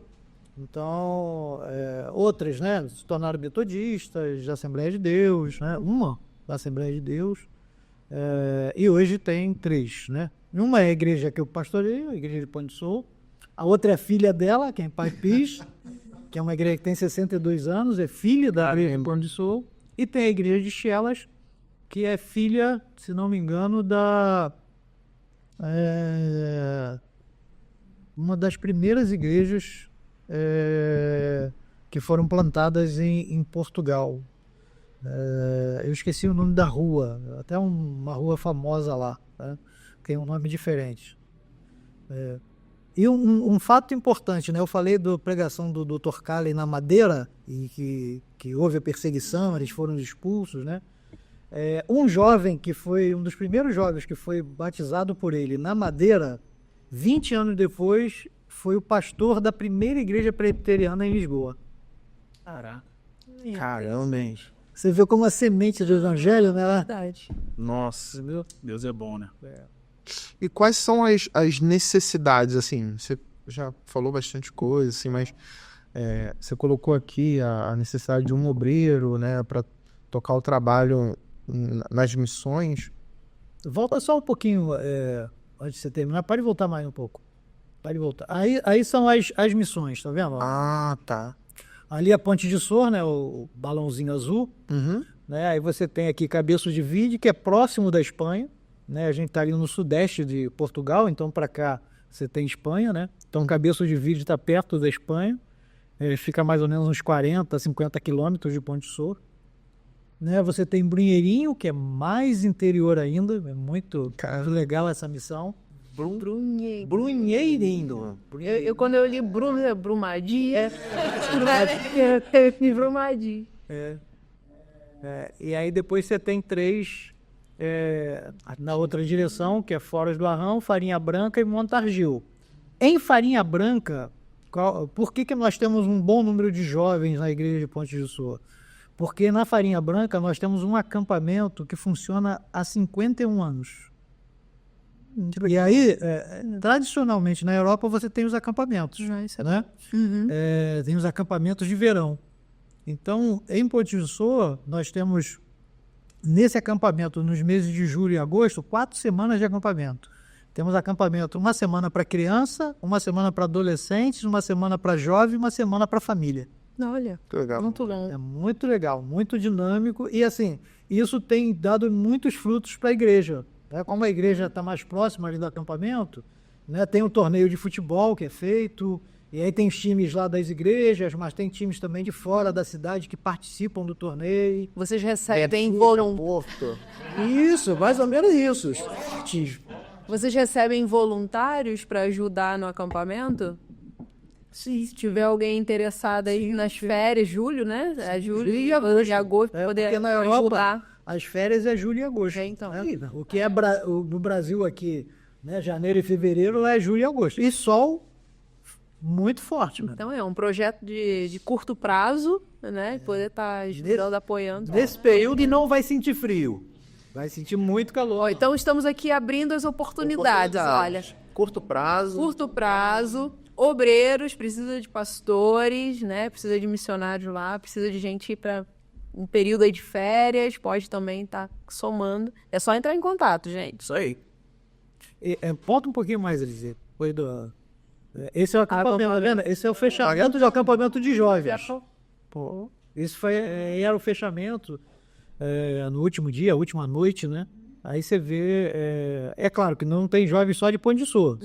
Sim. Aí do Seixal, de Setúbal, né? Tem gente pelo menos do sul e sudeste de Portugal, né? Bastante gente. Mas nesse grupo tem aqueles que ainda não conheciam o Evangelho e aí ouvem do Evangelho. É uma semana assim de estudo, tem os temas muito... O tema desse ano dos jovens foi a sua vida pode ser um salmo. Eu achei muito interessante. Bonito. Eu fui trabalhando assim nos salmos. Foi muito interessante. Muito interessante. Aí volta mais um pouquinho. Vê se vocês lembram desse cabecinha branca. Tá pensado não, velho? Aí, ó. Ai. Veja isso. Passando. Aí foi aniversário da igreja em abril. E foi o pastor Leônidas que estava lá e pregou. Volta mais uma foto que aí vai ver ele de... Olha ele. Essa é um pouquinho da imagem da igreja, né? Olha ele, hein? Isso aí já foi na minha posse em 2023. O pastor Vanderly e alguns pastores aí. Esse presbítero aqui, ó, que tá com um casaco bege, tem 90 anos. Caramba. 90 anos. Flor da idade. É uma pessoa maravilhosa. Essa é a igreja. A igreja cheia, né? É um evento, né? Também é um evento, aí o pessoal das missões, né, vai também para a igreja, mas em média nós temos aí as reuniões com 70, 80 pessoas nos cultos. Benção. Normalmente é média. Aí quando tem um evento especial, vai muitos visitantes e também o pessoal das missões para poder participar. Igual aqui. Né? Igual aqui. Exatamente. Igual aqui. Mas desculpa. Carol. Carol tava lá, meu. Carol chegou antes de mim, onde soube. Não, eu tava falando dessas necessidades. A Glaze pegou aqui o Tá. ponto. Preciso falar pra galera, né? Aham. É muito interessante, assim, o trabalho de mobilização pra gente levar esse tipo de necessidade, né, pros irmãos aí que estão assistindo. Por isso que esse espaço é um espaço de testemunho, mas também é um espaço de mobilização. Oportunidade, gente. Isso aí. Oportunidade é o que não falta. Estando em Portugal, querendo nos visitar, é só fazer contato. E tem, assim, rede social. Como é que faz? Vocês estão vinculados à MCE ou não? Para saber dessas necessidades, para entrar em contato, é melhor entrar em contato diretamente com o seu Instagram. Isso, pode ele- ser direto. Eu não sou muito bom em rede social, não. Eu sou, né? Mas é bom botar meu WhatsApp, o pessoal pode fazer Na descrição a gente pode colocar os nossos WhatsApp, então a gente deixa lá. aqui no Brasil, de Portugal, né? Isso aí é uma apresentação que eu faço, aí tem os pastores, né? Você vê que Desde Calado. depois do pastor Calado para cá, que foi o último ano dele foi em 91, maior parte do tempo foram de pastores que foram do Brasil para lá. E o meu desafio é realmente, quando eu deixar agora a igreja, é realmente assumir um pastor.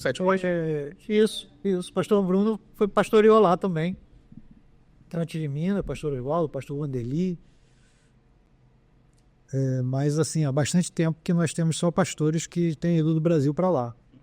E assim, a igreja tem condições de ter o seu próprio obreiro nativo.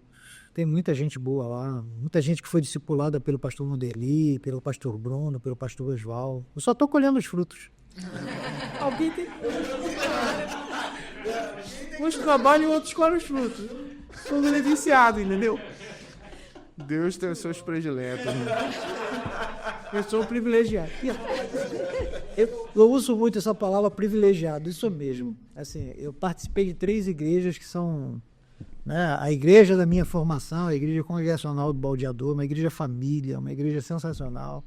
A igreja do paraíso, o nome já diz, eu brinco com isso, mas é o paraíso, né? Continua sendo um paraíso. E Ponte de Sopas, uma igreja também muito acolhedora, muito carinhosa. Eu tenho sido agraciado por Deus por esse tempo que eu estou lá, conhecer os irmãos ali, poder trabalhar com eles e contribuir de alguma forma lá no reino de Deus em Portugal, né? Tem sido um grande privilégio, um grande privilégio. Bom, um beijo a você. E essa é a nossa história. Bom, muito bem. Muito bom. E aí vocês vão ficar aqui no Brasil até quando? Passagem comprada para 2 de dezembro. Tá chegando já. Aí eu já estou aqui, vou ficar aqui 2 meses e meio. Isso é muito tempo para ficar longe da igreja. Verdade. Ainda bem que, graças a Deus, a internet. Mais 15 dias, eu ia chegar lá, tem um outro pastor no meu lugar. Não, quem é o senhor? Eu chegar na porta, quem é o senhor? Dá um nome aí para eu poder apresentar lá. Não, eu sou membro da igreja, eu sou pastor da igreja. Aí nessa fase agora, essa expectativa, nessa retomada, no retorno de continuar os trabalhos e desafios para o próximo ano, né? E tem assim, para esse ano é discipulado, né? Essa questão de fazer o planejamento com a liderança para os próximos anos, essa liderança que está sendo formada, né, no treinamento que a gente tem feito, né?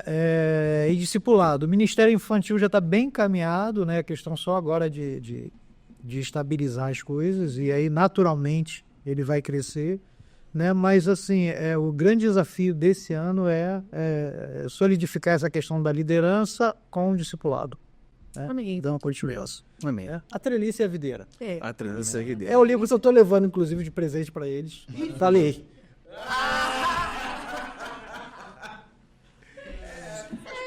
Já acontece. É brincadeira, não tem. Pastor Marquinhos, muito obrigado, tá? Por partilhar com a gente aqui esse momento, seu testemunho, aquilo que Deus ele tem feito, aquilo que Deus ele vai fazer. Nosso coração se alegra, né? Por ver como Deus ele tem levantado pessoas, né, para testemunhar a respeito de Jesus Cristo, daquilo que Deus ele tem feito na Europa, né? E a gente mantém as nossas orações, a gente faz o convite aos nossos ouvintes, né, que tem orado, quem sabe, a gente brinca, né, mas quem sabe não é resposta de Deus para a sua vida, né? Os irmãos aí que tem sentido a vocação, o chamado. Os irmãos de Portugal, né, que tem viagens marcadas, enfim, né, que respondam a esse chamado, porque de fato grande é a seara. E Deus ele tem muitas coisas a fazer ainda. E é isso, gente. A gente agradece, Pastor Marquinhos mais uma vez, agradece os nossos irmãos que compartilharam esse tempo com a gente, e a gente se vê no próximo episódio. Tá bom? É isso. Um abraço. Abraço. E até mais. Até a Tchau. Obrigado, cordas. Tchau, tchau, gente.